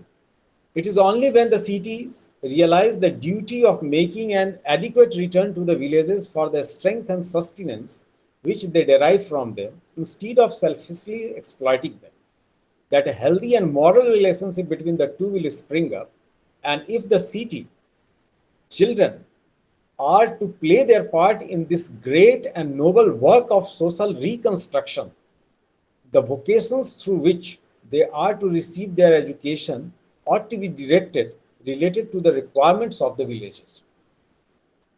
इसकी बात वो कर रहे हैं कि जो cities हैं वो अगर डेवलप हो रहे हैं, आप देखिए इसको दूसरे तरीके से अगर आप देखना चाहें, आपको देखना भी चाहिए कि सिटीज कैसे डेवलप कर रहे हैं, किसके बेस पे डेवलप कर रहे हैं। सिटीज बेस डेवलप कर रहे हैं फार्मर्स के बेस पे, क्योंकि अन्नदाता तो वही है, अन्न तो वहीं से आ रहा है। वो इंडस्ट्रियल एरियाज में तो अन्न नहीं उपज रहे हैं ना, वो अन्न तो वहीं से आ रहा है। तो हमारी मॉरल ड्यूटीज क्या बनती है? Is talking about the moral and ethical duties of the cities, of the city dwellers, that they must go to the villages and they must try to ameliorate the academic and the life of the people, academic life of the people. अगर वो people of the villages, अगर वो academic life का मतलब क्या होता है? Normally हम लोग academics को बहुत ही कन्फाइन करके देखते हैं, इसलिए ऐसा लगता है कि वहां जाके पढ़ाना है क्या। नहीं, वैसी बात नहीं है। I am talking about the general awareness. Normally academic को एकेडमिक से अलग कर दिया जाता है, जनरल अवेयरनेस को अलग कर दिया जाता है। तो कई बार हम ये भी कहते हैं कि ये पढ़े लिखे बेवकूफ़ हैं, ऐसा भी कहा जाता है कि उस तरीके से भी कई बार बातें हो जाती हैं, क्योंकि हमने एकेडमिक्स को जनरल अवेयरनेस से अलग रखा हुआ है, काट करके अलग रखा हुआ है। देखिए, बुनियादी शिक्षा ये कहती है और गांधी जी भी ये कहते हैं कि अगर हम कुछ पढ़ रहे हैं तो हमारा उसका सोशल इम्प्लीकेशन भी देखना होगा, उसको हमें इंगेज्ड किस तरीके से हमारा जो एकेडमिक्स है वो सोसाइटी के साथ कैसे इंगेज है उसको भी देखना होगा। अगर हम देखते हैं तभी एकेडमिक्स का टोटल प्रोसेस पूरा होता है। जैसे आज देखिए कई बार ऐसी चीज़ें हो रही हैं कि कई इंडस्ट्रीज जो हैं वो कई गाँवों को गोद लेते हैं। तो ये क्या है? ये गोद लेते हैं, वहाँ के डेवलपमेंट को ये अपने साथ जोड़ने की बात करते हैं। यही बातें तो कह रहे हैं गांधी, और यही तो एकेडमिक्स है। एकेडमिक्स में अगर हम हैं तो हमारा ये दायित्व है कि जो चीज़ों को हमने पढ़ा है उन्हें सिर्फ किताबों में और कहानियों में या क्लासरूम्स में या रिसर्चेस तक ही कन्फाइन नहीं करना है। देखिए, हायर एजुकेशन में टीचिंग, जो हायर एजुकेशन है उसमें 3 तरह की बातें होती हैं। एक तो टीचिंग होती है, दूसरी रिसर्च होती है जिसे हम सभी इनकी बात करते हैं, लेकिन तीसरी चीज़ जो बहुत अहम है वो एक्सटेंशन की बात है। How do we extend the knowledge we have acquired through the researches or the studies which we have done in years and years and we have given our time to it? तो हम जो इन्होंने सालों में हमने लगाया है, जो सालों में हमने जो अक्वायर किया है नॉलेज, उस नॉलेज को अगर हम चुपचाप बंद करके रख लेंगे तो ये कैसे सोसाइटी की तरफ जाएगा और कैसे उस सोसाइटी को डेवलप करने के लिए वो अपना काम कर सकेगा। तो that is what is needed at the moment when we see that the various industries और the business houses are there and various universities are also there who has taken the charge of a village, the development, taken the charge of the development of certain village or the certain areas. हम ये भी कहते हैं कि किसी MP ने, member of parliament ने, किसी एमएलए ने किसी गांव को गोद लिया और उसको आगे बढ़ाने की बात कर रहे हैं। तो ये सारी चीज़ें जो हैं वो गांधी कह रहे हैं कि हमें इन चीज़ों की तरफ आगे बढ़ने की बात है। और ये बातें वो 1937 में कह रहे हैं। वो ये सब बातें 1937 में कह रहे हैं। हमें बहुत समय लग रहा है उन चीज़ों को अडॉप्ट करने में, लेकिन फिर भी अगर हम अडॉप्ट कर रहे हैं तो it is a good sign that we are moving towards that. अब अगर हम गांधी के कंस्ट्रक्टिव प्रोग्राम्स की तरफ देखते हैं, गांधी का जो कंस्ट्रक्टिव प्रोग्राम है, मैंने कहा plethora of literature related to economic and economic field, वैसा हमें कुछ नज़र नहीं आता है। हमें ये देखना है कि गांधी ने जो प्रोग्राम्स दिए हैं, जो टोटल प्रोग्राम्स दिए हैं, how they are related to economic development और the economic, how we try to find the economic vision of Gandhi in the literature which he has produced, in the letters he has sent to others, तो उसमें अगर हम देखें तो वहां से हमें गांधी के इकोनॉमिक विजन की जानकारी मिलती है। और कंस्ट्रक्टिव प्रोग्राम को देखें, that was very close to his heart, तो उसमें हमें क्या मिलता है कि this incorporated principles such as swadeshi, home based production, in which a village, locality or nation would be self-reliant as possible. तो एक चीज यहाँ मैं फिर कहना चाहूंगा कि स्वदेशी होम मेड की जहाँ बात आती है तो हमारा ध्यान जो है बड़ा संकुचित हो जाता है और हम सिर्फ और सिर्फ विलेज की बात कर रहे थे, विलेज के रिसोर्सेज के हिसाब से। तो ये एक एक विलेज का जो रिसोर्स है, और अगर उसी तरीके से आप नेशन के रिसोर्स को देखें, अगर नेशन के रिसोर्स को देखते हैं तो हाइड्रोलिक पावर भी है आपके पास सन, आपके पास ये भी है, सूर्य की उसे क्या बोलते हैं, सौर ऊर्जा भी है आपके पास, सोलर एनर्जी आपके पास है, आपके पास जल शक्ति है, आपके पास मानव शक्ति है। तो ये जो आपकी शक्ति है, अगर आप इसका उपयोग करते हैं और इसको आगे बढ़ाने की बात करते हैं तो निश्चित रूप से आप यहाँ पर स्वदेशी की बात कर रहे हैं। Technologies can be borrowed, remember, technologies can be borrowed, but we should not be dependent on the borrowed technologies. We have to develop our skill also, and that is what being taken care by the government today. हम ये देख रहे हैं, कोई skill की बात कर रहे हैं, वो गांधीयन पर्सपेक्टिव की बात कर रहे हैं। गांधी कहते हैं श्रम में हमें किसी तरह का शर्म नहीं करना है, तो हमारे स्किल को कैसे डेवलप कर सकते हैं। गांधी जब 1937 में, 1930 में, 1940 में जब बात कर रहे हैं तो उस समय का जो विजन है, जो इकोनॉमिक एक्टिविटीज है, उसको लेकर के बात कर रहे हैं। उस समय कंप्यूटर्स की बात नहीं आ रही है, लेकिन आज के डेट में अगर कंप्यूटर्स की बात आ रही है तो we should not refrain from it, we should adopt it and we should go with it. So we have to adapt to the changing scenario, उसके साथ बढ़ना है, स्किल को डेवलप करना है, और गांव में जो स्किल है उसको भी डेवलप करना है, उसकी जो इंडस्ट्रीज है उसको डेवलप करना है, उसमें जो आर्ट एंड क्राफ्ट्स हैं उसको भी डेवलप करना है, because they have got certain markets in abroad. तो अगर हम इस तरीके से डेवलप करते हैं तो we are going through the process of self reliance. और ये सेल्फ रिलायंस की भी बात है, वो बहुत ही ज़रूरी है हमारे इकॉनमी को एक आधार देने के लिए, एक संबल देने के लिए। तो ये जरूर है कि हम ये कह सकते हैं कई बार लेविस की बातों को, कि वो कह रहे हैं कि return to the past. Arthur Lewis की जो बात अभी मैंने थोड़ी देर पहले आपसे की थी, कि ऐसा लग सकता है कि वो रिटर्न टू द पास्ट की बात कर रहे हैं, लेकिन निश्चित रूप से वो लेविस इस बात को समझ नहीं पा रहे हैं कि रिटर्न टू द पास्ट जिस चीज़ को वो कह रहे हैं, दरअसल वो हमारे सोल को रिवाइव करने की चीज़ें हैं, उसको एनर्जाइज करने की चीज़ें हैं। वो एक्सरसाइज उस सोल को रिवाइव और एनर्जाइज करने की चीज़ें हैं, the soul that exist in the villages of India. तो वहाँ अगर हम जाकर के काम करते हैं तो ये चीज़ें आगे बढ़ेंगी। And Gandhi emphasises the cooperative efforts in the field of agriculture, small scale and cottage industries, and in other fields of national interest. In agriculture, the small and fragmented holdings of land would be cooperatively cultivated to increase the production and minimize the cost. And this is really important, क्योंकि हम लोग आगे ये भी देखते हैं, सहकारिता समिति की भी बात करते हैं, कोऑपरेटिव सोसाइटीज़ की भी बात करते हैं। तो ऑल कोऑपरेटिव सोसाइटीज़ और जो सहकारिता समितियां हैं, वो सारी सहकारिता समितियां और कोऑपरेटिव सोसाइटीज़, वो उनका जो वर्किंग पैटर्न होना चाहिए, गांधी उसके बारे में बात कर रहे हैं। वो किस तरीके से आगे बढ़ेगा वो कह रहे हैं। वो बहुत सारी इकोनॉमिक थियरीज हमारे सामने नहीं रख रहे हैं, वो सिंपल तरीके से बता रहे हैं कि कैसे हमारी इकोनॉमी जो है वो एक सही तरीके से आगे बढ़ सकती है, कैसे हम सहकारिता के नियम तरीकों को अपना करके और कॉपरेशन को अपना करके अपने कॉस्ट को मिनिमाइज करते हुए प्रॉफिट को बढ़ा सकते हैं, प्रोडक्शन को बढ़ा सकते हैं। क्योंकि अगर सब लोग मिल करके कार्य करेंगे और सामूहिक वहाँ पर रिस्पॉन्सिबिलिटी और सामूहिक कार्य क्षमता वहाँ पर झलकेगी, तो निश्चित रूप से हमारी ये चीज़ें आगे बढ़ती हुई नजर आएंगी। इसके साथ the importance of khadi and village industries, their role in meeting many of our national issues and in bringing out rural development, and the robust rationale which keeps them on a distinct and separate footing from other sectors of our developing economy speak in no uncertain terms about their present relevance. Khadi, cottage and village industries along with handicrafts have been an inescapable part of our developing economy since time immemorial, several centuries you can say. In spite of awe-inspiring advancement made by man in science and technology, space and cybernetics, progress in information technology and computerization, man's taste and appreciation for things of artistic value and excellence would continue to go unabated. तो मैं ये कह रहा था कि side by side जिस चीज़ को हम कह रहे हैं कि हम उसको एम्ब्रेस करें, न्यू जो चीज़ें हैं उनको एम्ब्रेस करें और अपने आप को उसके हिसाब से अडेप्ट करें, ढाल लें उसके साथ।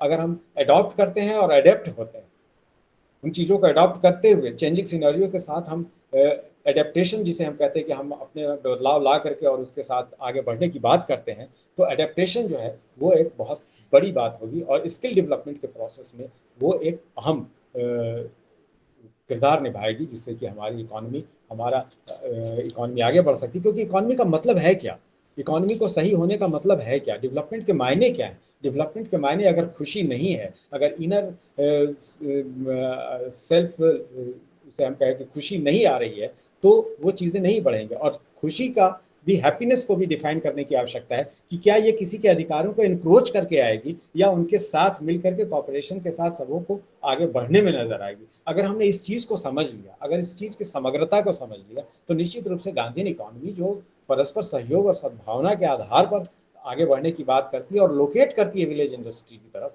इशारा करती है विलेज इंडस्ट्री की तरफ इकॉनमी को जाने के लिए, तो वो हमें बहुत ही एक हैप्पी सोसाइटी की तरफ और एक सेल्फ कंटेंटेड सोसाइटी की तरफ आगे बढ़ा सकती है। हाँ, यहाँ ये बात जरूर हो सकती है कि अगर हम सेल्फ कंटेंटेड हो गए तो हमारा डेवलपमेंट रुक जाएगा। नहीं, ऐसी बात नहीं है, क्योंकि वो हमेशा ये कह रहे हैं कि जो इंडस्ट्रियलाइजेशन का प्रोसेस है उसके साथ जुड़ करके, और इंडस्ट्रियलाइजेशन का अगर प्रोसेस है तो आप यहाँ देखें ट्रस्टीशिप की भावना भी उन्होंने डेवलप की थी और उस चीज़ को उन्होंने रखा था कि जिसमें ये गोद लेने वाली बातें या जो चीज़ें हमें सोसाइटी से मिल रही हैं, जो प्रॉफिट हमें सोसाइटी से मिल रहा है, how can we give it back to the society. अगर ये टेम्परामेंट हमारे अंदर है और इस तरीके से हम काम करना चाहते हैं, तो निश्चित रूप से गांधी इकोनॉमिक विजन के तहत एक प्रॉपर वे में हम इंडियन इकोनॉमी को डेवलप होता हुआ देख सकते हैं। सुभाष मेहता जब गांधीयन इकोनॉमिक फिलॉसफी के बारे में लिखते हैं तो वो कहते हैं कि khaddar economics was based on ethics and self sufficiency. Khaddar economics, and what is khaddar economics? We have got different terminologies here. Khaddar economics, it doesn't mean that we have to produce khadi and khadi only. Khaddar economics means indigenous economy. वो ये कह रहे हैं क्योंकि खद्दर जो है वो खादी जो है वो हमारी अपने यहाँ की चीज़ है, तो वो अपने यहाँ की चीज़ों की बात कर रहे हैं। इसे गांधीयन इकोनॉमिक्स भी कह सकते हैं, इसे खद्दर इकोनॉमिक्स भी कह सकते हैं। तो सुभाष मेहता इसे खद्दर इकोनॉमिक्स की बात कहते हैं। उन्होंने ये लिखा, एक बुक लिखी है handbook of Sarvodaya. Handbook of Sarvodaya, ये इस बुक को अगर आप देखें तो उसमें खद्दर इकोनॉमिक्स की बात वो करते हैं और निश्चित रूप से गांधीयन इकोनॉमिक्स को ज़्यादा तरीके से, अच्छे मतलब इस तरीके से वो सामने रखते हैं जिसमें कि आपको कई एस्पेक्ट मॉडर्न इकोनॉमिक्स के भी जुड़ते हुए नजर आते हैं। गांधीयन इकोनॉमिक्स अगर हम कहें कि स्पिरिचुअल सेटिस्फैक्शन की तरफ जाता है तो इसमें कोई शक नहीं, वो स्पिरिचुअल सेटिस्फैक्शन की तरफ की बात करते हैं, क्योंकि हमें संतुष्टि होनी चाहिए। और अगर स्पिरिचुअलिज्म की बात है तो फिर निश्चित रूप से कंज्यूमरिज्म को वो काउंटर करता है, ये होल्ड करता है, उसे अलग करने की बात करता है। क्योंकि जो कंज्यूमरिज्म है उसमें आज एक से एक नई चीज़ें, हमारे वांट्स बढ़ाने के लिए एक से एक नई चीज़ें, मार्केट बेस्ड वो चीज़ें सामने में आती हैं और फिर संकुचित होता जाता है उन लोगों का ग्रुप जहाँ पर धन इकट्ठा होता है। और हमारी इकोनॉमी हम पे फिर वो जीडीपी वाले तरीके से नजर आती है, जहाँ हम देखते हैं कि हमारी जीडीपी तो बढ़ रही है लेकिन इनइक्वालिटीज भी बढ़ रही है। एक वो जो सेपरेशन नजर आता है हाई एंड लो का, रिच एंड पुअर का, वो थोड़ा वाइडर होता हुआ नजर आता है। तो ये जो कंज्यूमरिज्म है वो इसी चीज़ को बढ़ावा देता है। चाहे उसमें बहुत सारी टेस्टी चीज़ें, चाहे आप बहुत सारी चीज़ें हैं खाने पीने की वो भी आ रही हैं, और इस्तेमाल की डेली नीड्स की भी जो गैजेट्स वगैरह हैं वो भी आ रहे हैं, बहुत सारी चीज़ें आ रही हैं। मैं ये नहीं कहता कि कंज्यूमरिज्म जो है वो बिल्कुल ही बेकार है, नहीं। मेरा अगर मैं ओपिनियन अपना देना चाहूँ तो ये भी कहूँगा कि कंज्यूमरिज्म ने लोगों को, इंडस्ट्री को बढ़ाने का मौका दिया। पर मेरा ये कहना है, और वो गांधीयन एस्पेक्ट को मैं लेकर के कह रहा हूँ, कि ये जो लोकेशन ऑफ इंडस्ट्रीज है, ये लोकेशन जो है वो किसी खास जगहों पर ही ना रहे। ये लोकेशन को क्या हम इसको वाइडर कर सकते हैं? क्या ये सारी चीज़ें जो हैं, जो इंडस्ट्रीज की बात करें, क्या हम इसे गांव देहातों में ले जा सकते हैं? तो अगर आप ले जा सकते हैं तो आपको चीप लेबर भी मिल सकता है। जो माइग्रेट लेबर हैं वो अपने घर से अलग हैं, तो उनका जो घर पे रह करके काम करने का सेटिस्फैक्शन होगा और जो कॉन्फिडेंस लेवल होगा वो निश्चित रूप से इंडस्ट्री को सपोर्ट करेगा, तो वो वहां पर कर सकता है। मगर अंधाधुंध consumerism is really detrimental to the national mental health, ये मैं भी मानता हूँ, क्योंकि वहां पर कंज्यूमरिज्म का कोई एंड नहीं है। तो we need spiritualism, we need self control, and we need the self-discipline in any economic activities, whatever we are thinking of, according to the Gandhian economic philosophy. Gandhi claim क्या करते हैं? Gandhi claim that true economists never militates against the highest ethical standard, just as all true ethics to be worth its name must at the same time be also good economics. True economics stands for social justice. True economics stands for social justice.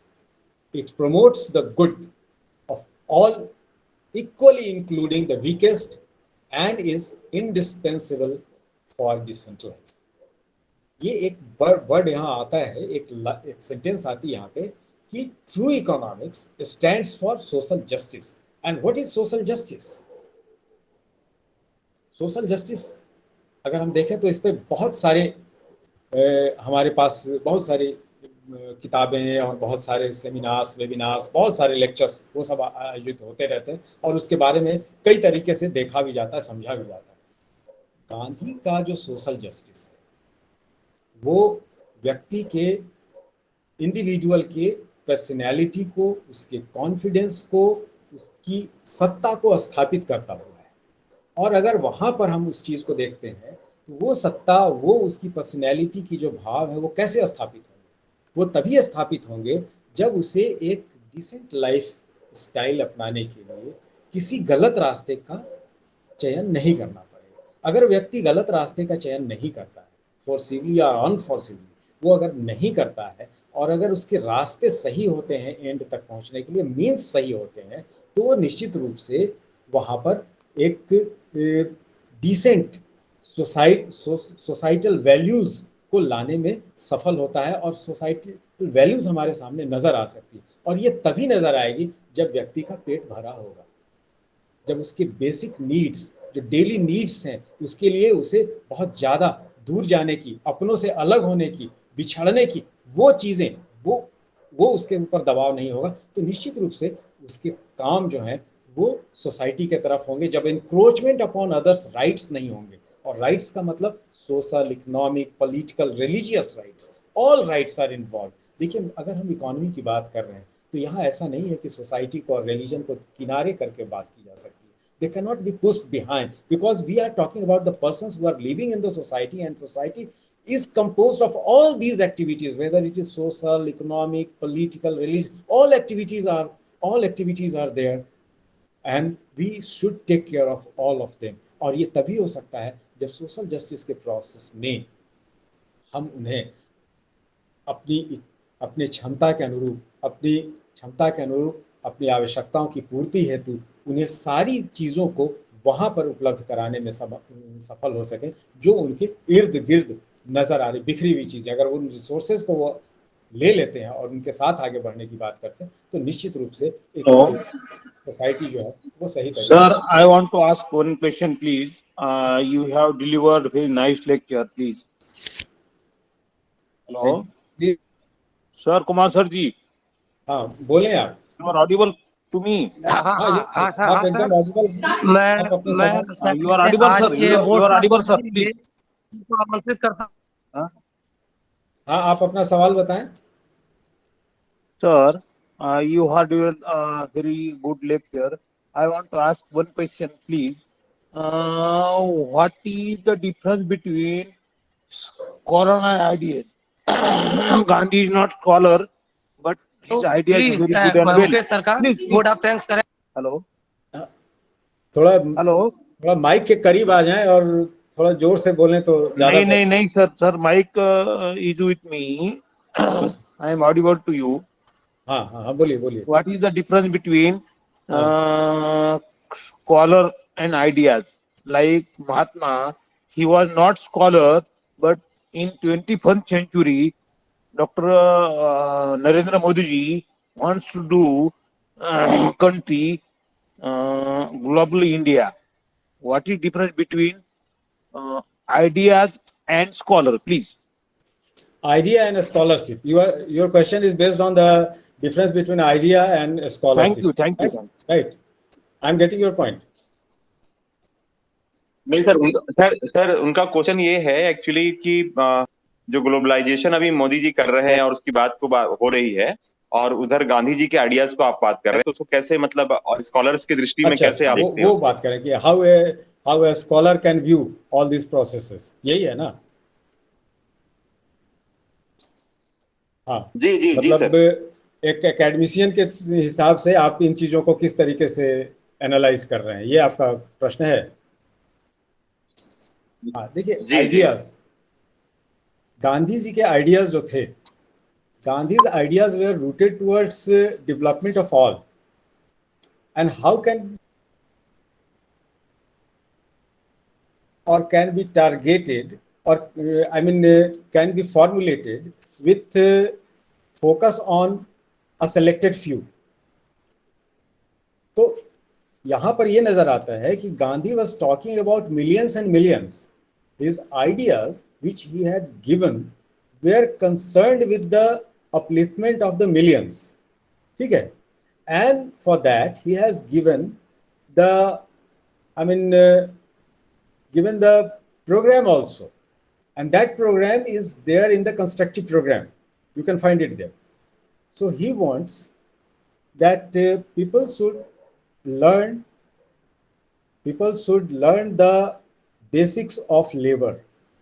They should not refrain from doing labor, and the importance of labor should be established. They should develop the skill. Labor, the skill development process should start at the very beginning. That's why he has given the Bunyadi Siksha or the basic Siksha, which we also say that Nai Talim. Okay. So these things which we find that, the activities which we find in Bunyadi Siksha or Nai Talim or this basic education program gives one's the idea to develop a skill right from the very beginning. And if millions and millions of people are engaged with different economic activities, and right from the very beginning they have developed the they have prepared themselves to adapt to the changing scenario, then certainly the fate of the nation will change. And today, what we are facing, today we are finding various governments' plan. I won't say it is the program of this government or that government. I don't want to say that. I just want to say that the programs which are being put forward by the present government, okay, is oriented towards skill development of the millions. And if millions are in the process of developing their skill, certainly India will become the leader. They will take charge of the global economic process, because we have the largest human resources. So we can move with that. Of course, second to China. Of course, China's population is, more than us. So, but we have got a very significant size of population which can be channelized. And if we follow the idea of ideas which are embedded in Gandhian economic vision, what we find that those ideas have been taken up by the present government, and this government is nurturing those ideas, is taking those ideas to another level so that people can develop their skill and add to the nation's pride. So as a researcher, I don't say I'm a scholar, I'm just a researcher. I'm trying to understand the things with interaction and with the studies. What I feel that we should have started with Gandhian vision right from the very beginning after independence. But somehow or other, I won't criticize anybody, but somehow or other, this skill development process was not taken care properly at that time. But anyway, we have now started and we should go with it so that we can build up a better India, a better world. Thank you. Hello doctor Kumar हाँ sir. Sir. Hello sir. हाँ हाँ Kumar Mukesh sir. Sir, very good morning. Hello. Very good morning. हाँ Mukesh sir, एक minute. हाँ Mukesh sir, जी बोलो। I am audible? हाँ हाँ sir very good morning. हाँ बोलो। सर आपने अभी जैसा बताया, भारत के आर्थिक विकास में गांधी दिखता है। I agree with you. और मेरा मानना ये है, हर कुमार प्रॉब्लम विमल जी का का कुछ नेटवर्क इशू है सर, आपकी आवाज आवाज नहीं आ Sir, रही। कुमार विमल very जी, very आपका good आपका question. Very network good issue है, question, sir. I want आवाज to नहीं आ ask रही। such type of question. Please, I want to ask sir such आवाज type नहीं of आ रही question. मेरी? Very good Not question, clear? sir. Please. Sir आवाज आ रही है? आ रही आ रही। आ हाँ रही है। बोलिए। सर मेरा हाँ मेरा क्वेश्चन ये है कि आपने ये कहा कि भारत के आर्थिक विकास में गांधी दिखता है। I agree with you.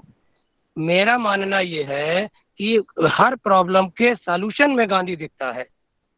ये it's my only. Very nice, very nice. Please tell me please. हाँ बहुत अच्छा, बहुत अच्छी बात आपने कही।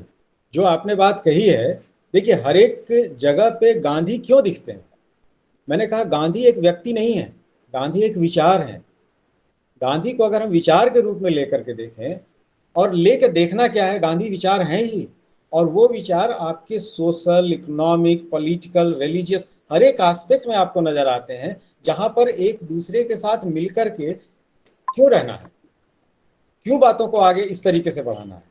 इसलिए बढ़ाना है कि सोसाइटी जहाँ हम रह रहे हैं वहां पर डेवलपमेंट के प्रोसेस आए, लोगों के अंदर कॉन्फिडेंस आए। और वो कॉन्फिडेंस क्या होना चाहिए? कॉन्फिडेंस होना चाहिए कि हम अपने अपने हिसाब से, अपने आत्मसम्मान के साथ, देखिए सोशल जस्टिस की अभी मैंने बात करी थी, वो गांधी की उस समय कह रहे हैं। वो क्यों कह रहे हैं? वो इसलिए कह रहे हैं कि सोशल जस्टिस क्या है, जब हम एक दूसरे के साथ मिल करके सामाजिक, आर्थिक, सांस्कृतिक, जब हमारा सद्भाव बनता है और हम उस तरीके से कार्य करते हैं, तो निश्चित रूप से सोशल जस्टिस जो है ऑटोमेटिकली वहां पे दिखाई देता है। तो अगर वो चीज हम कर रहे हैं तो गांधी हर जगह है। क्योंकि गांधी की प्रासंगिकता को हम ये नहीं कह सकते केवल इकोनॉमी में। नहीं साहब, केवल इकोनॉमी में क्यों, आप सोशल वैल्यूज देखें, आप पॉलिटिकल वैल्यूज देखें। क्योंकि गांधी वैल्यू की बात करते हैं, गांधी आध्यात्मिकता की बात करते हैं। और ये जो वैल्यूज और आध्यात्मिकता है वो इकोनॉमी में है। गांधी नॉन वायलेंट इकोनॉमी की बात करते हैं। नॉन वायलेंट इकोनॉमी क्या है? नॉन वायलेंट इकोनॉमी ये है कि हमने किसी के साथ अपने इकोनॉमिक डेवलपमेंट के दौरान किसी के अधिकारों को उससे वंचित नहीं किया है। हमने इतना प्रॉफिट जनरेट नहीं किया है कि अगले की स्थिति गड़बड़ हो जाए। मतलब ट्रस्टीशिप भी आपको नजर आती है। यानी अगर हम अपना डेवलपमेंट कर रहे हैं तो I must look at the development of the others who are associated with me in the process of my economic development. क्योंकि यहाँ मैं और माई इकोनॉमिक डेवलपमेंट, मैं और मेरा, ये सोसाइटी से अलग नहीं है। जब सोसाइटी है तभी मैं हूं और मेरा है। तो जो मेरा है, जो सोसाइटी के साथ जुड़ा हुआ है, उससे अलग होने करके देखना, ये क्रूरता है। और यही इनइक्वलिटीज को बढ़ावा देती है, और यही वायलेंट इकोनॉमी है। तो वो कहते हैं कि नॉन वायलेंट इकोनॉमी होनी चाहिए। और नॉन वायलेंट इकोनॉमी तो मैं आपसे पूरी तरह से, गांधी हर थैंक यू तरफ है। Thank you thank you sir. Shrimant ji आपका प्रश्न था। श्रीमंत जी, जी श्रीमंत जी आपका प्रश्न था। श्रीमंत जी, मेरा कंफ्यूजन आप दूर प्रश्न पूछिए अपना। डिलीवर किया। I okay, salute thank you. You sir. I salute you sir.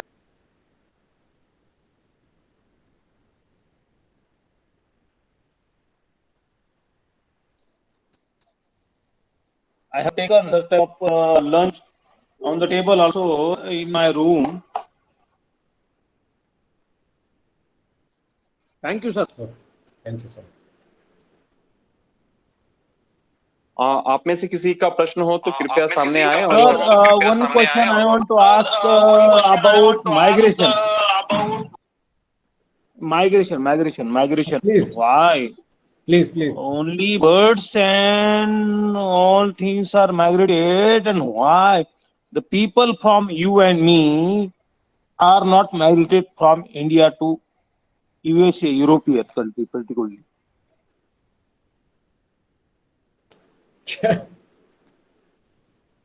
Sir आपका प्रश्न क्लियर नहीं है, कृपया यदि आप बोल सकते हैं तो या तो मराठी में बोल दीजिए तो आपके कोई साथी अनुवाद कर देंगे, या हिंदी में बोल दीजिए, आपका प्रश्न क्लियर नहीं है। Sir, please listen to me. My question, please. Why you are also talked about migration? Okay. Yes. Okay, you are listening to me.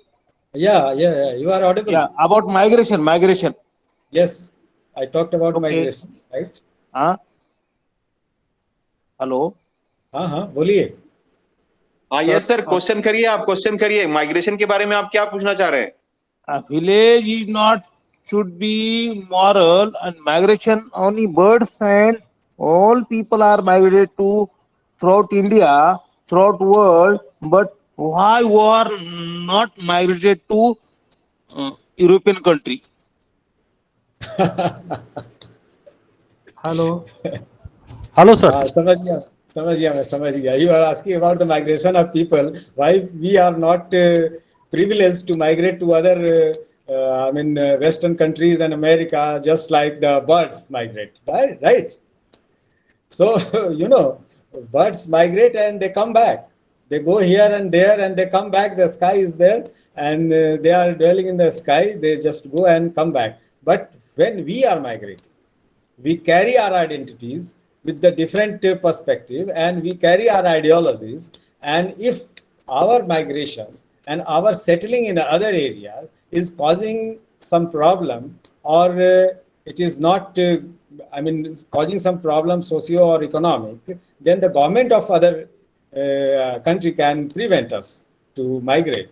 And in fact, it is the question of international relation when one country crossing the boundary of one country to another country, but birds are privileged. And really, if we would have been the birds, we would have been also enjoyed the fruits of the nature and the blessings of the nature. But as a human being, we have our own limitations. I have done research on birds and all things.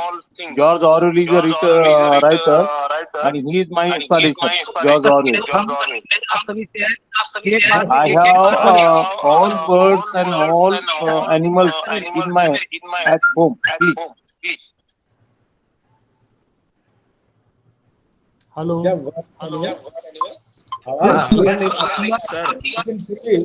अगर आप birds और animal के migration की बात की तो hello sir. हाँ sir. Sir मेरा एक प्रश्न था. प्रतिभागियों से अपने को एक बार में किसी देखिए ऐसा है कि कई लोग माइक ओपन करेंगे तो आवाज नहीं आती है. सौमिक जी प्लीज जो क्वेश्चन कर रहे हैं उसके अलावा जो कर रहे हैं उनको म्यूट कर दीजिए. हाँ सर. ओके पंकज सर, मैं पहले हम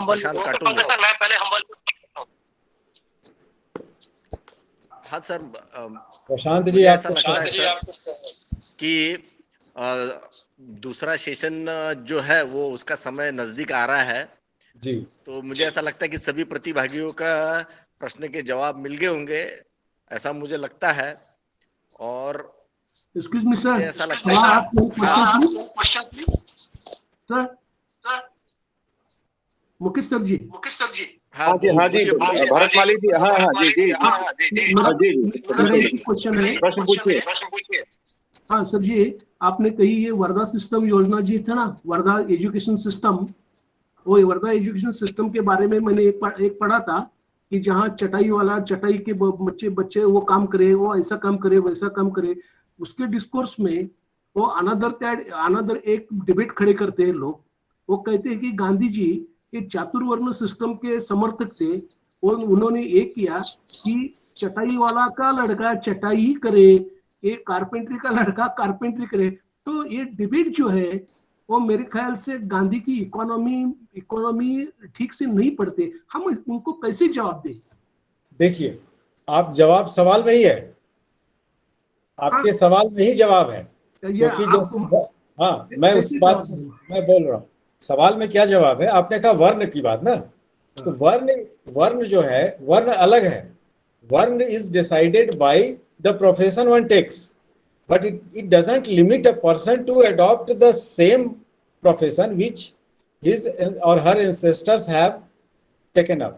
तो वहां पर वैसा नहीं है कि जो चटाई किया वो उसका आगे चटाई ही करेगा, वो दूसरा भी करेगा, तो वो कर सकता है, वो बिल्कुल कर सकता है।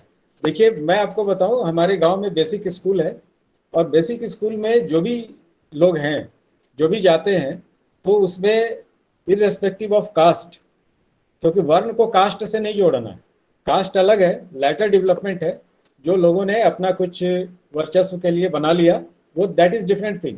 गांधी उसको रिकॉग्नाइज, इसलिए बुनियादी शिक्षा जहां आपको मिलेगी वहां आप देखें, और गुजरात में अभी भी बुनियादी शिक्षा के लिए मुझे लगता है 10,000 स्कूल चल रहे हैं, और वहां पर कोई कास्ट सिस्टम नहीं है।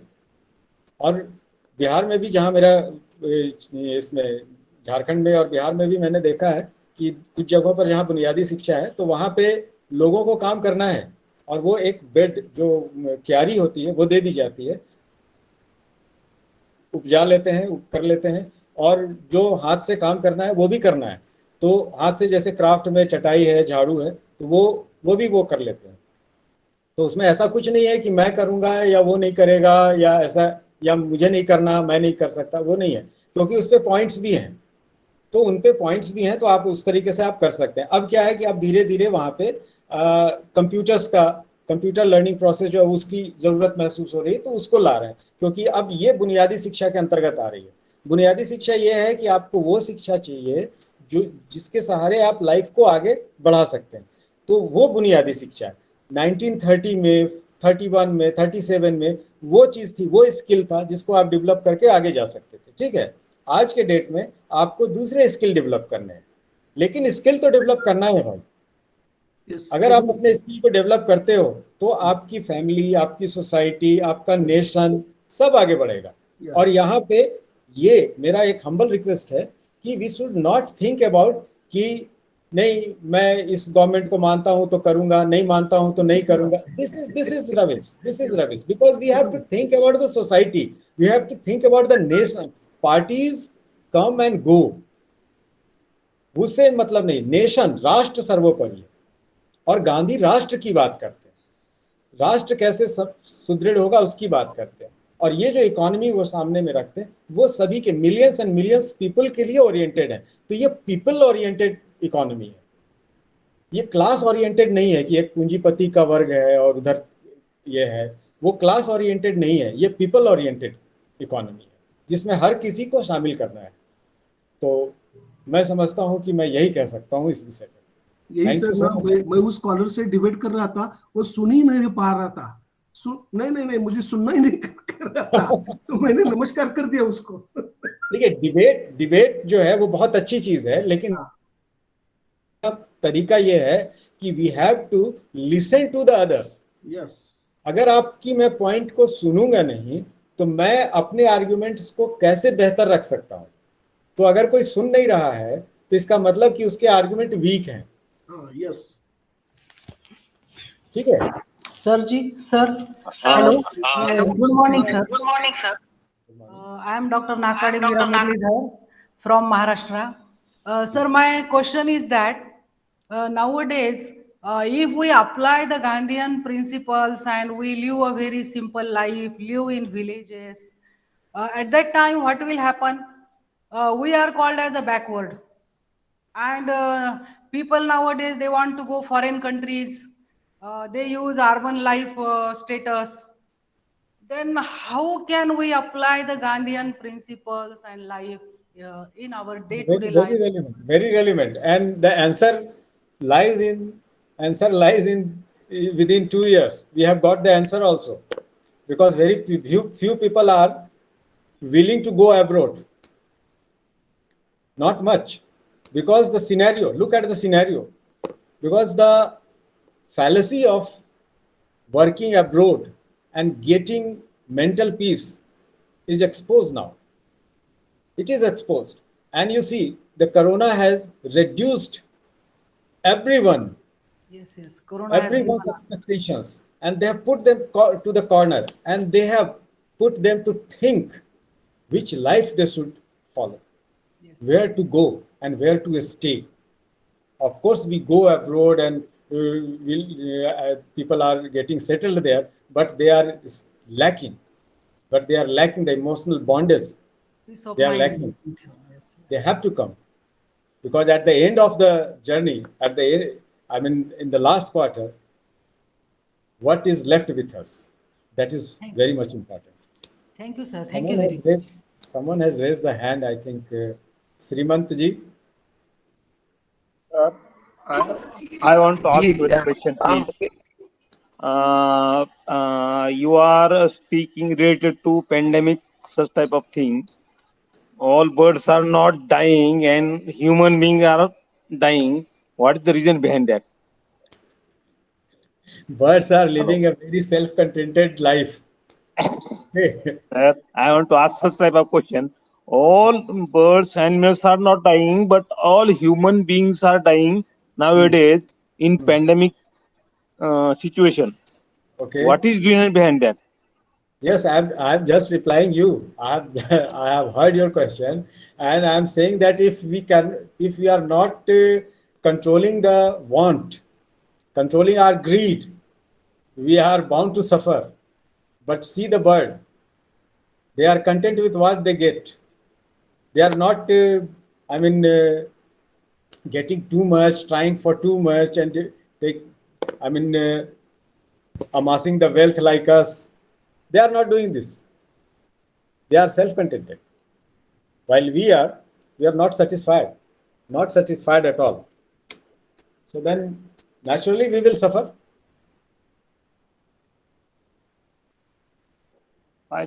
Hello. मुझे लगता है समय पूरा हो गया है। तो साथियों जो Okay, जिनका thank you. मुझे लगता है कि Sorry for सर का बहुत letting अच्छा व्याख्यान रहा all questions, please. Sorry. Please mute your mic, please everyone, please mute. मुझे लगता है सर ने बहुत अच्छा व्याख्यान दिया, और गांधीयन जो इकोनॉमी है उसको, उसके हर एस्पेक्ट को उन्होंने कवर किया, और बहुत अच्छे से और बहुत बैलेंस तरीके से। जब हम लोग, क्या होता है जब गांधी की बात करते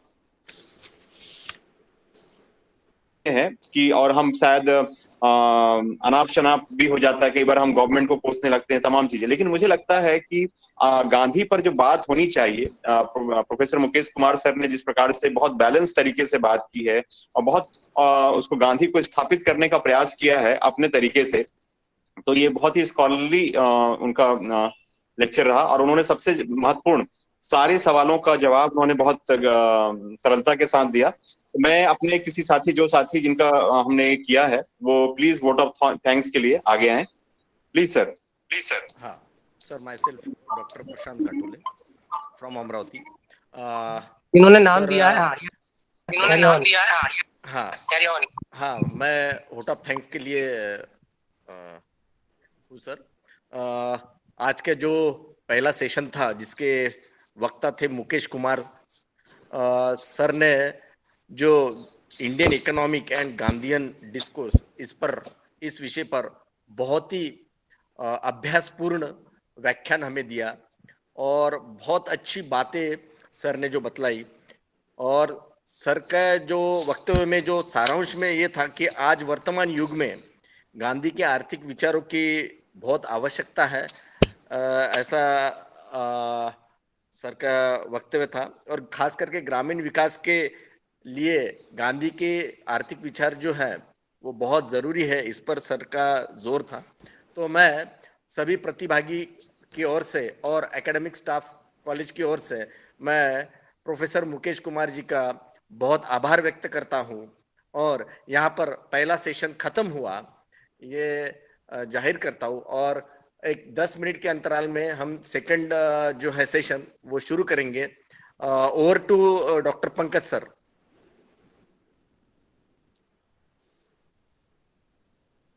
पंकज हाँ सर, जी जी, थैंक यू डॉक्टर प्रशांत जी।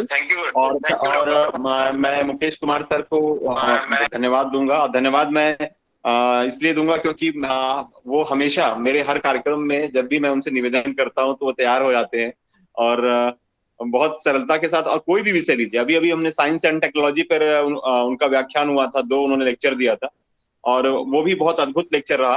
पिछले साल